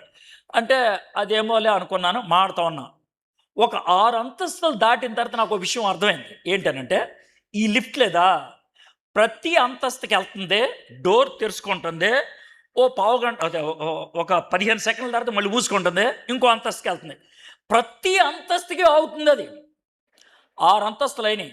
రే ఇప్పటికి 6 అంతస్తులు అయినాయిరా. ప్రతి అంతస్తులో తెరుచుకుందిరా, మూసుకుందిరా. ఎవడో లోనకి రావట్లా, లోన్ నుంచి ఎవడో బయటకు వెళ్ళట్లేదురా. ఎందుకురా ఇది అన్న అంటే, అరే ఈ అపార్ట్మెంట్లో 90% ఫ్లాట్లన్నీ యూదులురా. సో ఏంట్రా అన్నాడు. ఈరోజు శనివారం రా, సబ్బాత్ కదా. ఈ లిఫ్ట్ని ఎలా తయారు చేశారంటే శనివారం బటన్ నొక్కే పని ఉండదు. 23 అంతస్తులు అదే ఆపుకుంటూ వెళ్తుంది, మళ్ళీ 23 అంతస్తులు అదే ఆపుకుంటూ వస్తుంది. ఒరి అబ్బారే, ఇదే బుర్జ్ ఖలీఫాలు ఉంటే పైకి వెళ్ళడానికి మధ్యాహ్నం పట్టుద్దిరా. కరెక్టే. ఎందుకు రాలాగానంటే బటన్ నొక్కకూడదు కదరా అన్నాడు. అన్నాడు, సబ్బాత్ కదా. ఏంటిదే? ఏం నొక్కకూడదు? అది వాళ్ళ రూల్. మీకు అర్థమైందా? అలాంటి రూల్ ఉండేప్పుడు వీడేం చేశాడు, పడకొంతదే అంటే పడకంటే కింద పడేసుకునే గోని అయిన ఉంటుంది, అవి పట్టుకొని వెళ్తున్నాడు. బటన్ నొక్కితేనే పాప అన్నవాడు ఈడు సరంజామా అంతా మోసుకొని వెళ్తా ఉంటే ఎలా ఉంటుంది? వాళ్ళు చూసి ఏమన్నారంటే, ఇది విశ్రాంతి దినం కదా, నీ పరుపెత్తుకొన తగదే, నువ్వు పరుపెత్తుకొని వెళ్ళకూడదుగా అని స్వస్థత నొందిన మనతో అనిది. అందుకు వాడు, నన్ను స్వస్థపరిచిన వాడు ఏం చేసినాడు? స్వస్థపరిచాడు. నాకు జబ్బుండేది, 38 సంవత్సరాలుగా జబ్బు ఉంది. ఆ జబ్బు పోయింది. ఆ జబ్బు పోగొట్టినోడు వాడు మామూలుడా? కానీ అది లెక్కలేదు. ఇప్పుడు ఆ జబ్బు పోగొట్టినోడు అది లెక్కలేదు. ఆ స్వస్థపరిచిన వాడు నీ పరుపెత్తుకొని నడవమని నాతో చెప్పినాను. సార్ ఆడెవడో సార్, ఆడు నడవమన్నాడు సార్, నాకు నడవాలని లేదు, ఆడు నడవమన్నాడు. రే అదేంట్రా, 38 ఏళ్ళుగా పడున్నది నడవడానికే కదా. కరెక్టే, కానీ ఈరోజు నడవాలని నాకు లేదు. ఆడు నడవమంటే నడిచాను నేను, నాకు సంబంధం లేదు. సార్ వాడు నన్ను స్వస్థపరిచాడు, వాడు మహానుభావుడు, వాడు గొప్పోడు, వాడు రక్షకుడు, వాడు దేవుడు అనే మాట్లాడట్లా. ఏమో సార్, ఆడు నడవమన్నాడు, నేను నడిచా. నెక్స్ట్ క్వశ్చన్ వాళ్ళు అయితే, వారు నీ పరుపెత్తుకొని నడవమని నీతో చెప్పిన వాడు ఎవడాడు అని అంటే 13వ వచనం చూడండి. ఆయన ఎవడో ఉందా లేదా? అక్కడ ఉందా లేదా? ఆయన ఎవడో నాకే తెలుసు. ఆయన ఎవడో సార్, ఆయన ఎవరో? మన చుట్టూ ఉన్నటువంటి ప్రపంచం మనకు కలిగిన అద్భుతాల గురించి ప్రశ్నలు అడగలేక రకరకాలు అడుగుతారు. మనము అందుకనే గుర్తుపెట్టుకోండి, మనం మాట్లాడాల్సింది మనకి పోయిన జబ్బు గురించి కాదు. జాగ్రత్తగానండి, మనకి పోయిన జబ్బు గురించి మాట్లాడితే జనాలు అడిగే ప్రశ్నలకి జవాబులు లేవు నీ దగ్గర. జబ్బు పోగొట్టినోడి గురించి మాట్లాడు, ఎన్ని ప్రశ్నలు అడిగినా జవాబు చెప్పచ్చు. దేవుణ్ణి హైలైట్ చేయాలి, దేవుణ్ణి ప్రతిబింబించాలి, దేవుణ్ణి చూపించాలి. వీడు ఆయన నడవమన్నాడు, నేను నడిచాను. ఆయన ఎవడో స్వస్థ నొందిన వానికి తెలియలేదు. ఆ చోటున గుంపు కూడి ఉండేను గనుక యేసు తప్పించుకొని పోయాను. సార్ సార్ ఏంటిది ఇక్కడ చూడండి సార్, ఏదో ఉంది. ఏముంది? యేసు తప్పించుకొని పోయాను అంటే తప్పిడి కాదు సార్. మరి ఎవరిదే? ఏసేదే. ఎందుకు వెళ్ళిపోయాడు ఎవడ కనబడకుండా? మళ్ళీ ఏసేని పిలుతా, ఏసావు సార్ ట్రా ఏంటా సార్? ఇప్పుడు ఇందాక అడిగాను, ఆయన దగ్గరికి ఎందుకు వెళ్ళామంటే పెద్ద ఆయన వెళ్ళమన్నాడు, ఆయన దగ్గరికి వెళ్ళాను అన్నావు. మరి ఇప్పుడు ఆయన్ని స్వస్థపరిచావు కదా, స్వస్థపరిచి అక్కడ కూర్చున్నావు అనుకో, మొత్తం అందరూ వచ్చిండేవాళ్ళు కదా నీ దగ్గరికి లైన్గా, ఒక్కొక్కరిని స్వస్థపరుచుకుంటూ పోయేవాడే కదా, చాలా బాగుండేది కదా అని అంటే నాకు అది ఇష్టం లేదా? అదేంటే ఎందుకు ఇష్టం లేదు చెప్తా. ఇప్పుడు స్వస్థత అన్నది ఎవరి ద్వారైనా కలగొచ్చు. స్వస్థత వరం ఉంది కదా, కలగొచ్చు ఎవరి ద్వారైనా. ప్రార్థన చేస్తే నీకే కలగొచ్చు. స్వస్థత ఎలాగైనా వస్తుంది, పెద్ద విషయం ఏం కాదు. మరి ఏంటి? నాకొక ఎక్స్క్లూజివ్ నేచర్ ఉంది, నాకొక ప్రత్యేకమైనటువంటి పని ఉంది, నేనొక్కడనే చేయగలిగేది ఒకటి ఉంది. నేనొక్కడనే చేయగలిగేది హైలైట్ అవ్వాలంటే ఇవన్నీ ఎక్కువ చేయకూడదు. ఏంటి నువ్వు చేయాల్సిందే? హైలైట్. నేను ఈ భూమి మీదకి వచ్చింది జబ్బులు పోగొట్టడానికి కాదు. జబ్బులు పోవచ్చు. నేను ఈ లోకంలోకి వచ్చింది మీకున్న సమస్యలు తీర్చడానికి కాదు, పోవచ్చు. నేను ఈ లోకంలోకి వచ్చింది ఒక పని చేయడానికి, అది ముఖ్యం. నా దగ్గరకు వచ్చిన వాళ్ళందరూ స్వస్థత పొందకపోవచ్చు, నా దగ్గర వచ్చిన వాళ్ళందరికీ కూడా వాళ్ళకున్నటువంటి సమస్య తీరకపోవచ్చు. కానీ నా దగ్గర వచ్చినటువంటి వాళ్ళు ఒక పని మాత్రం ఖచ్చితంగా నేను నో అని చెప్పను. ఏంటది? నా దగ్గరికి పాప భారంతో వస్తే నేను రక్షించకుండా ఉండలేను. నేను పాపులకు రక్షకుణ్ణి. నేను ఈ భూమి మీదకి వచ్చింది రక్షించడానికే, అది నా మెయిన్ పని. దాని తర్వాత ఏదైనా సరే అది నేను హైలైట్. కాబట్టి ఇక్కడ కుర్చీలు వేసుకొని అందరినీ స్వస్థపరుచుకుంటూ వెళ్తే చివరికి వాళ్ళు గుర్తుండేది ఒకటే, స్వస్థత.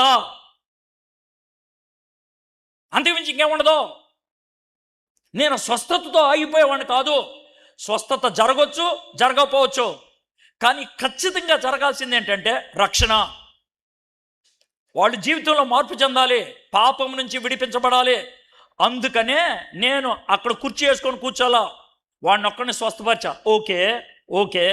మరి వాడిని ఎందుకు స్వస్థపరిచావు? చెప్తా వాడిని ఎందుకు స్వస్థపరిచానంటే ఆడిని స్వస్థపరిచాను కాబట్టి వాడు నన్ను తెలుసుకొని ప్రపంచానికి నన్ను స్వస్థపరిచిన వాడు యేసు అని 100 మందికి సాక్ష్యం చెప్తాడని. ఇప్పుడు మీ పని ఏంటో చెప్తా. ఇప్పుడు మీ పని, దేవుడు మిమ్మల్ని ఇక్కడ కూర్చోపెట్టి మీకు ఒక అనుభవం ఇచ్చాడు, మీకు సాక్ష్యం ఇచ్చాడు, మీకు మాట ఇచ్చాడు. మీరేం చేయాలి? దాన్ని 10 మందికి చెప్పాలి. ఎంతమందికి చెప్పడం సాధ్యమవుతుందో మీకు చెప్తాను. అపోస్తల కార్యం 3-4 అధ్యాయాల్లో ఉంటుంది ఈ స్టోరీ మీకు చెప్తా. అర్థమైందా? వచనం కాదు నేను చెప్పేది, స్టోరీ. కాబట్టి రాసుకోవాల్సింది ఏమీ లేదు, స్టోరీ. పేతురు యోహాను మధ్యాహ్నం 3 గంటలకి, ఎన్ని గంటలకే ఎప్పుడు అది గుర్తుపెట్టుకోండి. మధ్యాహ్నం 3 గంటలకి దేవాలయానికి వచ్చారు. అర్థమైందా? కరెక్టే టైం ఉంటుంది అక్కడ. మధ్యాహ్నం 3 గంటలకు దేవాలయానికి వచ్చారు. అడుక్కునేవాడు ఉన్నాడు, కాళ్ళు లేవు కాబట్టి అడుక్కుంటా అంటే మా దగ్గర డబ్బులు ఏమి లేవరా, యేసుప్రభు నామంలో లేచినాడు అన్నాడు. లేచి దేవాలయంలోకి వెళ్ళిపోయాడు ముందు. ఫస్ట్ అంతకుముందు ఎప్పుడు వెళ్ళలేదు, కాళ్ళు లేవుగా. వెళ్ళి పూజారికి కనబడి, రే ఎందుకు వచ్చారంటే, సార్ పేతురు యోహాను సార్ యేసుప్రభు నామంలో లేచిన అవడమంటున్నాడు సార్.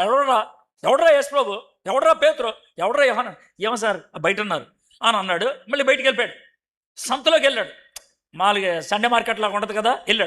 వెళ్ళి సంతలో పరిగెడతా ఉన్నాడు. అరే నువ్వు అడుక్కునేవాడు కదా, ఈ వయసు 40 ఏళ్ళు, 25 ఏళ్ళ నుంచి అక్కడ అడుక్కుంటూ ఉన్నాడు. రే నువ్వు అడుక్కున్నావు? అవునరా. కాళ్ళు వచ్చేసాయి. ఎలా వచ్చాయి? పేతురు యోహాను రా, యేసుప్రభు నామం అన్నారా, పేతురు యోహాను రా, యేసుప్రభు నామం రా అంటే ఎవరు ఆయన? సెంటర్ రండి చెప్తాను, సెంటర్ రండి. ఇప్పుడు సాయంత్రం 5 అయింది. ఎంత అయింది ఇప్పుడు టైము? సో ఈడు ఎప్పుడు స్వస్థత పొందాడు? ఇప్పుడు ఎంత అయింది? 3కి 5కి తేడా ఎంత? ఏందే 2 గంటలు. ఈ 2 గంటల తర్వాత విషయం ఏంటి చెప్తాను. 2 గంటల తర్వాత ఒక చోటకు వస్తే అక్కడ 20,000 మంది జమ అయ్యారు. ఎంతమంది? ఎంత ఎంతసేపట్లో తీసుకొచ్చాడు వాళ్ళని? మీకు అర్థమైంది కదా, ఎక్కుతుంది కదా మీకు. 2 గంటల్లో 20,000 మంది తీసుకొచ్చాడు. తీసుకొస్తే పేతురు గారికి ఒక గొట్టం ఇచ్చారు. ఆ గొట్టంలో మాట్లాడాడు మన పేతురు గారు, అయ్యా ఇదంతా కూడా యేసుప్రభువు వారు చేశారు, ఆయన చనిపోయాడు, సమాధి చేశారు, చంపేశారు, వీళ్ళు తండ్రి 3వ దినాన్ని లేశారు, ఆయన నామంలోనే మీరు రక్షణ పడతారు అని అడుగుతుంటే కంక్లూషన్కి వచ్చారు, చివరికి వచ్చారు. పోలీసులు వచ్చి మనల్ని ఎత్తుకెళ్ళిపోయారు. ఎవరిని? పేతురుని, యోహాన్ని ఎత్తుకెళ్ళిపోయారు. టైము 5:45 అయింది. 6 గంటలకి డే అయిపోతుంది. వాళ్ళని కోర్టులోకి తీసుకెళ్ళటం లేదు. ఎక్కడ పెడతారు? రిమైండర్లో పడేశారు. ఎవరిని? వాళ్ళని. ఇప్పుడు 4వ అధ్యాయం 2వ వచనం అపోస్తల కార్యం. వీళ్ళు ప్రసంగం చేశారు కదా, చూడండి మీరు అక్కడ చూడండి, ఇది ఒక వచనం చూడండి, మీకు అర్థం అవుతుంది. ఈ అపోస్తల కార్యం 4వ అధ్యాయం 2వ వచనం చూడండి. ఇప్పుడు పేతురు, యోహాన్ని జైల్లో పడేశారు కదా రిమైండర్లో. ఇక్కడ మీటింగ్ జరిగింది కదా, ఆ మీటింగ్లో రిజల్ట్ ఏంటో చూస్తాం. సుమారు 5,000 మంది పురుషులు యేసు ప్రభు యందు విశ్వాసం ఉంచిరి. ఉందా? నేను ఏమన్నా కల్పించానా? నేను కల్పించానా? అన్నా ఉందాడా? ఉందండి? ఉందా లేదా? 5,000 మంది. ఎంత? 5,000 మంది ఎవరో పురుషులు. మరి ఆడవాళ్ళు లెక్క రాశారు అక్కడ? రాయలా. ఓ సుమారు వాళ్ళు కూడా 5,000 వేసుకోండి. ఎంత అయ్యారు ఇప్పుడు? 10,000. నమ్మకుండా ఉన్నవాళ్ళు ఇంకో 5,000 వేసుకో. ఎంతమంది అయ్యారు? నువ్వు పిల్ల 5,000 వేసుకో. ఎంతమంది అయ్యారు? నేమన్నా 20,000 తప్పు చెప్పానా? నీకు ఘాట్లు లెక్కలు ఏమన్నా వేసానా? లేదుగా. 20,000 మంది రావడానికి ఎంతసేపు పట్టింది? ఎంతసేపు? 2 గంటలకి. వాట్సాప్ వాడాడు, మైక్ వాడా, టెలివిజన్ వాడాడు, కరపత్రాలు వాడా, పోస్టర్ వాడా, ఏం వాడాడు? వాడి సాక్ష్యం. అదండి సాక్ష్యం కొన్న దమ్ము. దేవుడు మీకు సాక్ష్యం ఇచ్చింది 10 మందికి నువ్వు యేసుప్రభుని పరిచయం చేయాలని. 10 మందికి. ఒక్కసారి నీ గుండె మీద చేసుకొని, ఇందాక ఈ సార్ గారు ఎవరో మాట్లాడుతూ ఉన్నారు కదా, అర్థమైంది? ఏ సంవత్సరం సార్ మీరు అందే? 93. అయ్యగారు 93లో ఏం జరిగిందో ఆయన చాలా రింగులు వేసుకొని వెనక్కి చెప్పాడు. బాగుంది, అర్థమైందా? మరి చెప్పి దేవుడు నన్ను రక్షించాడు, ఆయన ఎవరో తీసుకొని వచ్చాడు అన్నాడు. ఎవరో తీసుకొచ్చారు కదా సార్, ఆయన ఎవరో తెస్తే వచ్చాడు. ఇప్పుడు ఆయన ఎవరో నన్ను తీసుకొస్తే నేను ఇక్కడికి వచ్చాను కదా, మరి నేను ఎవరినోని తేవాలిగా. నేను ఎంతకాలం ఆడెవడో తెచ్చాడని చెప్పేసి ఊరుకుంటే అయిపోయిందా? మరి నేను తెచ్చినోడు ఈడని చెప్పాలిగా ఎవరినోకనే. అంత సైలెంట్ అయిపోయారే ఏంటి సార్? డైరెక్ట్గా అలా మన మాడకేం చేయమంటారు సార్? మాడకేం చేయమంటారు? నీ జీవితంలో అద్భుతం చేశాడు దేవుడు. నీ జీవితంలో ఒకప్పుడు దుర్మార్గ జీవితం జీవిస్తున్నప్పుడు బయటికి తీసుకొచ్చాడు. దేవుడు నీకు ఆ అనుభవం ఇచ్చింది, దేవుడు నీ జీవితంలో ఆ కార్యం చేసింది, నువ్వు 10 మందికి చెప్తావనే. ఎందుకంటే నీ జీవితంలో జరిగిన కార్యాన్ని ఎవడో కాదనలేడు. తర్వాత సన్హెద్రిన్ సభలో పేతురుని, యోహాన్ని పెట్టి వాళ్ళు ఏమంటారు తెలుసా? అరే వీడు 40 ఏళ్ళోడు, వీడి కాళ్ళు రాలేదంటే మనల్ని ఎవరు ఊరుకోరు, కాబట్టి ఒకటే పని చేద్దాం, రాయ్ యేసుప్రభు గురించి ఎక్కడ చెప్పొద్దు. సాక్ష్యాన్ని నోరు నొక్కేద్దాం అనుకునేది సాతాను. నీ నోరు నొక్కేశాడా సాతానుడు? నువ్వే నోరు మూసుకొని నువ్వే సాతానే కూర్చున్నావా? చెప్పు. నువ్వే నోరు మూసుకొని సాతానే కూర్చున్నావా? ఎవరికి చెప్పకుండా నువ్వే సాతానే కూర్చున్నావు. 10 మందికి దేవుడు చెప్పాలని కోరిక, వీడు 10 మందికి చెప్పాలని. కానీ వీడేం చేశాడు? వెనక్కి వచ్చేద్దాం. 14వ వచనం. అటు తర్వాత ఇది 5వ అధ్యాయం. అటు తర్వాత యేసు దేవాలయంలో వాడిని చూచి మళ్ళీ వచ్చాడు. యేసుప్రభు 2-3 రోజుల తర్వాత వచ్చాడు అనుకుందాం. చూసి, ఏ బాబు ఇట్రా, సార్ మిమ్మల్ని ఎప్పుడో చూశాను. చూశాలే. ఆ రోజు అడిగింది నేను. అవును సార్, చూడండి కనబడు. మరి ఇదిగో స్వస్థత నొందితివే, మరి ఎక్కువ కీడు నీకు కలగకున్నట్లు ఇక నువ్వు పాపము చేయకమని చెప్పగా, అయ్యా నువ్వు పాపం చేస్తూ వచ్చింది ఇది తెలుసా? మనోడికి ఏమొస్తుంది? ఇప్పుడు కోపం వస్తుంది. నువ్వు స్వస్థపరచు పో. అర్థమైందా? నువ్వు ఇదివరకు దరిద్ర జీవితం జీవిస్తున్నావు, అది చేస్తున్నావు, ఇది చేస్తున్నావు అంటే ఎవరికైనా మండుద్ది. వీడికి మండింది. ఇప్పుడు ఎలా ఉంటుందనంటే, కడుపు నొప్పితో వెళ్ళామండి డాక్టర్ గారి దగ్గరికి, ట్యాబ్లెట్లు వేసుకున్నావు, డాక్టర్ గారు మరే మందు కొడతావా? వేస్తాను.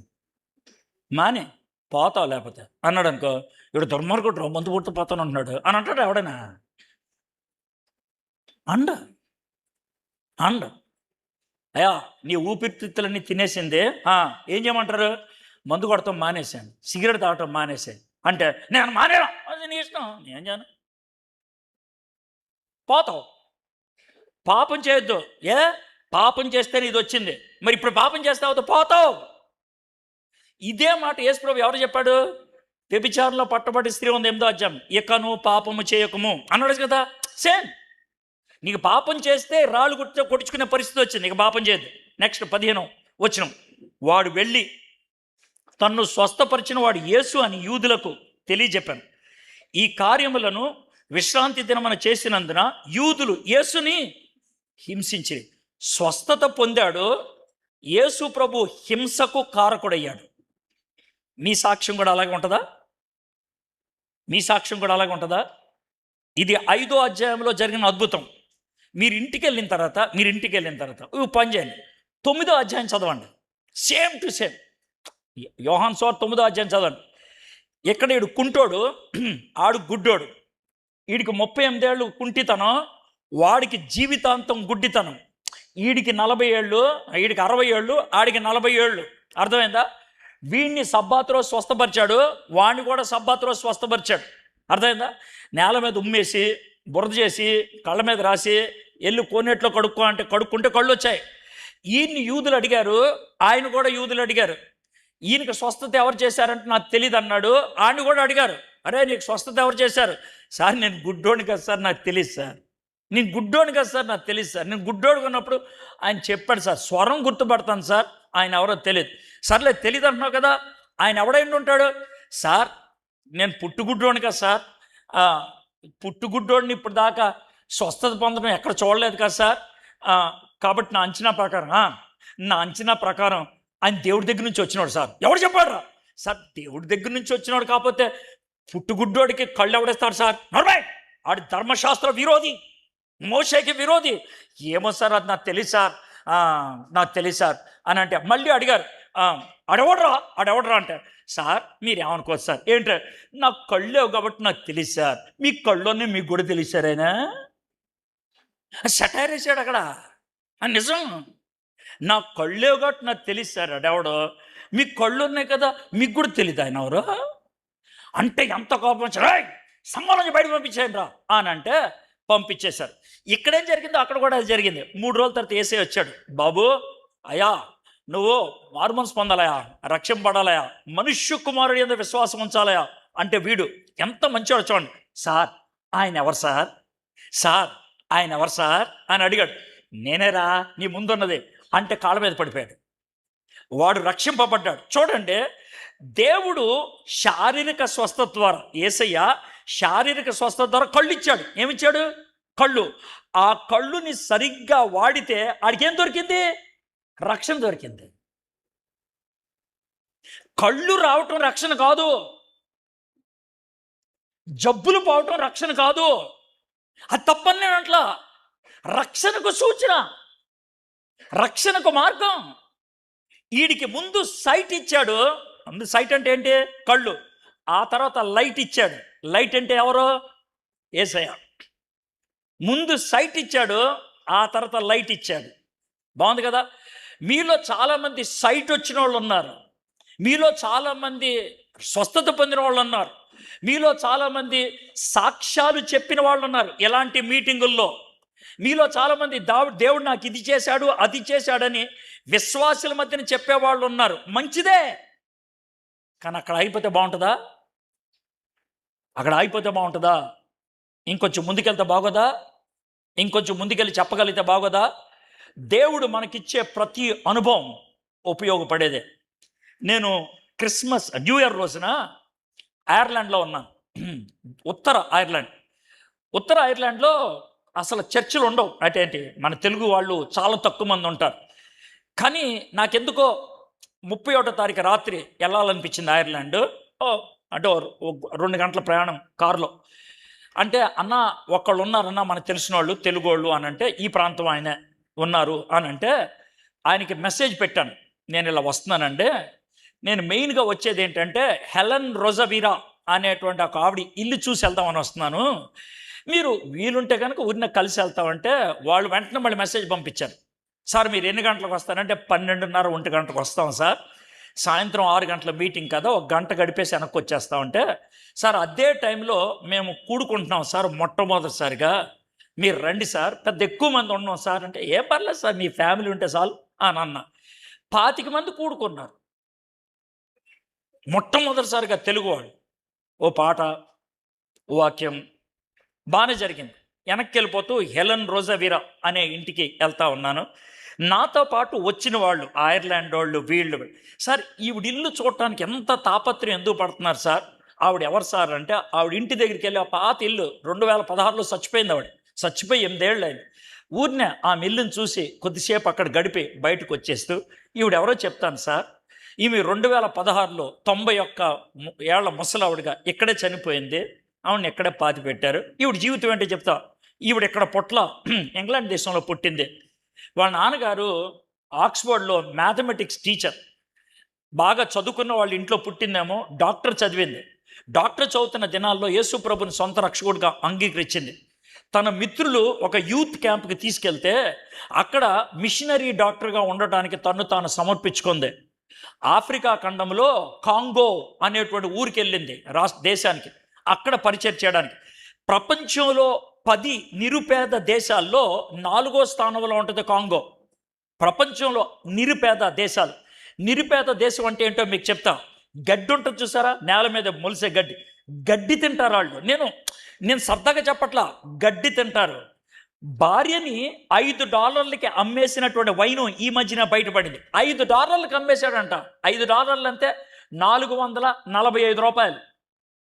$445 పెళ్ళాన్ని అమ్మేశాడు భర్త, తింటానికి తిండి లేక. అంత నిరుపేద దేశం అది. ఆ దేశంకి వెళ్ళి ఈమె పరిచయం చేయాలనుకొని ఒక మారుమూల ప్రాంతంలో ఆసుపత్రి కట్టింది. తన దగ్గర పనిచేయడానికి ఒక 4 నర్సులు వచ్చారు.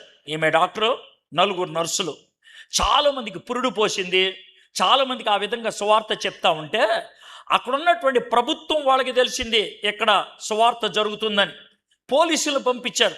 ఆ ఆసుపత్రిని పడగొట్టేసేసి, అర్థమైందా, ఈ నర్సుల్ని రేప్ చేశారు. చాలా భయంకరంగా దారుణంగా చేశారు. అందుట్లో ఒక నర్స్కి ఆమె స్పృహ తప్పిపోయింది. హెలెన్ ఆవిడే ట్రీట్ చేస్తుంది ఆ నర్సుని. 2 రోజులకి తర్వాత స్పృహలోకి వచ్చింది. ఆమెకి సెలైన్లు అవన్నీ ఎక్కిస్తే స్పృహలోకి వచ్చింది.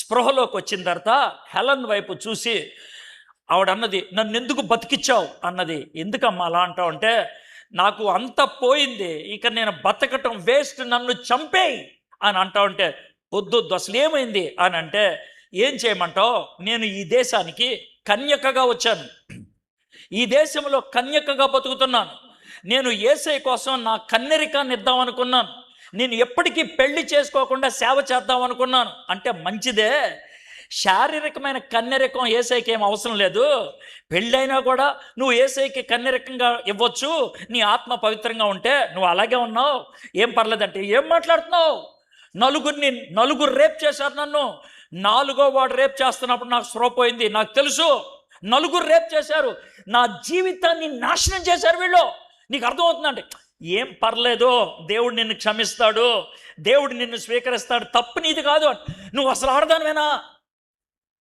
నా కన్నెరికం పోయింది, 4 రేప్ చేశారంటే అంత సునాయిసిగా మాడతారా, నీకు అర్థం కావట్లేదా అని అంటే, చూడు నిన్ను 4 రేప్ చేశారు, నన్ను 6 రేప్ చేశారు, నాకు తెలుసు ఆ బాధ ఏంటో, నాకు తెలుసు.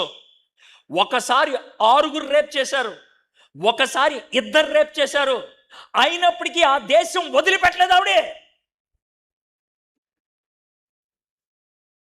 ఆ దేశం వాళ్ళు హెలెన్ రోజవీరా అని పిలవరు, దేవత అని పిలుస్తారు వాళ్ళు. దేవత. దేవుడు తన జీవితాన్ని మారిస్తే, నా మారిన జీవితం, దేవుడు నాకు ఇచ్చినటువంటి అనుభూతి నేను 10 మందికి పంచుకోవాలి. ఏమైనా పర్లా, ఏది జరిగినా పర్లా, 10 మందికి పంచుకోవాలి. కానీ మీకు అంత దూరం వెళ్ళాల్సిన పని లేదు, అంత దౌర్భాగ్య స్థితికి వెళ్ళాల్సిన పని లేదు. మీ ఇరుగు పక్కన ఉన్నటువంటి ఇరుగు పొరుగు వారికి యేసయ్య గురించి పరిచయం చేసే బాధ్యత నీది. తండ్రి నిన్ను ఏర్పరచుకొని ఇక్కడ పెట్టాడు, ఈ అనుభవం నీకు ఇచ్చాడు, ఈ వాక్యం నీకు ఇచ్చాడు. అది నీ ద్వారా 10 మందికి వెళ్తుందని, అది నీ ద్వారా 10 మందికి వెళ్తుందని నేర్చుకుంటాం ప్రతి సంవత్సరం. మనతోనే దీన్ని ఆపేస్తామా? 10 మందికి అందించే వాళ్ళగా ఉంటున్నామా? ఆలోచించండి. సమయం కొద్దిగా ఉంది. ఆ కొద్ది సమయంలో ఎంతమందికి అందించగలుగుతాం? ఎంతమందికి అందించగలుగుతాం? తలంచండి, చిన్న ప్రార్థన చేసుకుందాం. మా దేవా, మా ప్రభువా, 38 సంవత్సరాల బాధలో ఉన్నటువంటి ఈ వ్యక్తి నీ యొక్క కనుసైగల్లోకి వచ్చాడు. తండ్రి ఆకర్షించాడు, అతన్ని నువ్వు స్వస్థపరిచావు. అతని ద్వారా అనేక మంది నీ తట్టు ఆకర్షితులు అవ్వాలనేది నీ కోరిక. కానీ వాడు నీ పక్కలో బళ్ళమై కూర్చున్నాడు. గుడ్డివాడు ప్రభా అనేక మందికి సాక్షిగా ఉండగలిగాడు. కుంటివాడు ప్రభా 2 గంటల్లో 20,000 మందికి నీ గురించి చెప్పగలిగాడు. ఇక్కడ కూర్చున్నటువంటి మేము, నాతో కలిపి ఇక్కడ ఉన్నటువంటి మేము నీ చేత ఆకర్షించబడిన వాళ్ళం, ప్రత్యేకమైనటువంటి స్థానం కలిగిన వాళ్ళం. మా మీద నీకు గురి ఉంది, మా మీద నమ్మకం ఉంది. అందుకే ఈ సువార్త మా చేతుల్లో పెట్టావు, ఈ బాధ్యత మాకిచ్చావు, ఈ సాక్ష్యం మాకిచ్చావు, ఈ అనుభూతిని మాకిచ్చావు. ఇది 10 మందికి వెళ్ళాలని, ఇది 10 మందికి వెళ్ళాలని మేము ఎంతమందికి చెప్పగలిగాం ప్రభా? మమ్మల్ని మేము ప్రశ్నించుకోగలటకు సహాయం చేయండి. ఈ వాక్యాన్ని మా జీవితంలో భద్రపరచుకొని దీనికి అనుగుణంగా జీవించగలుగుటకు శక్తిని దయచేయమని యేసు నామములో ప్రార్థన చేయుచున్నాం తండ్రి. ఆమేన్.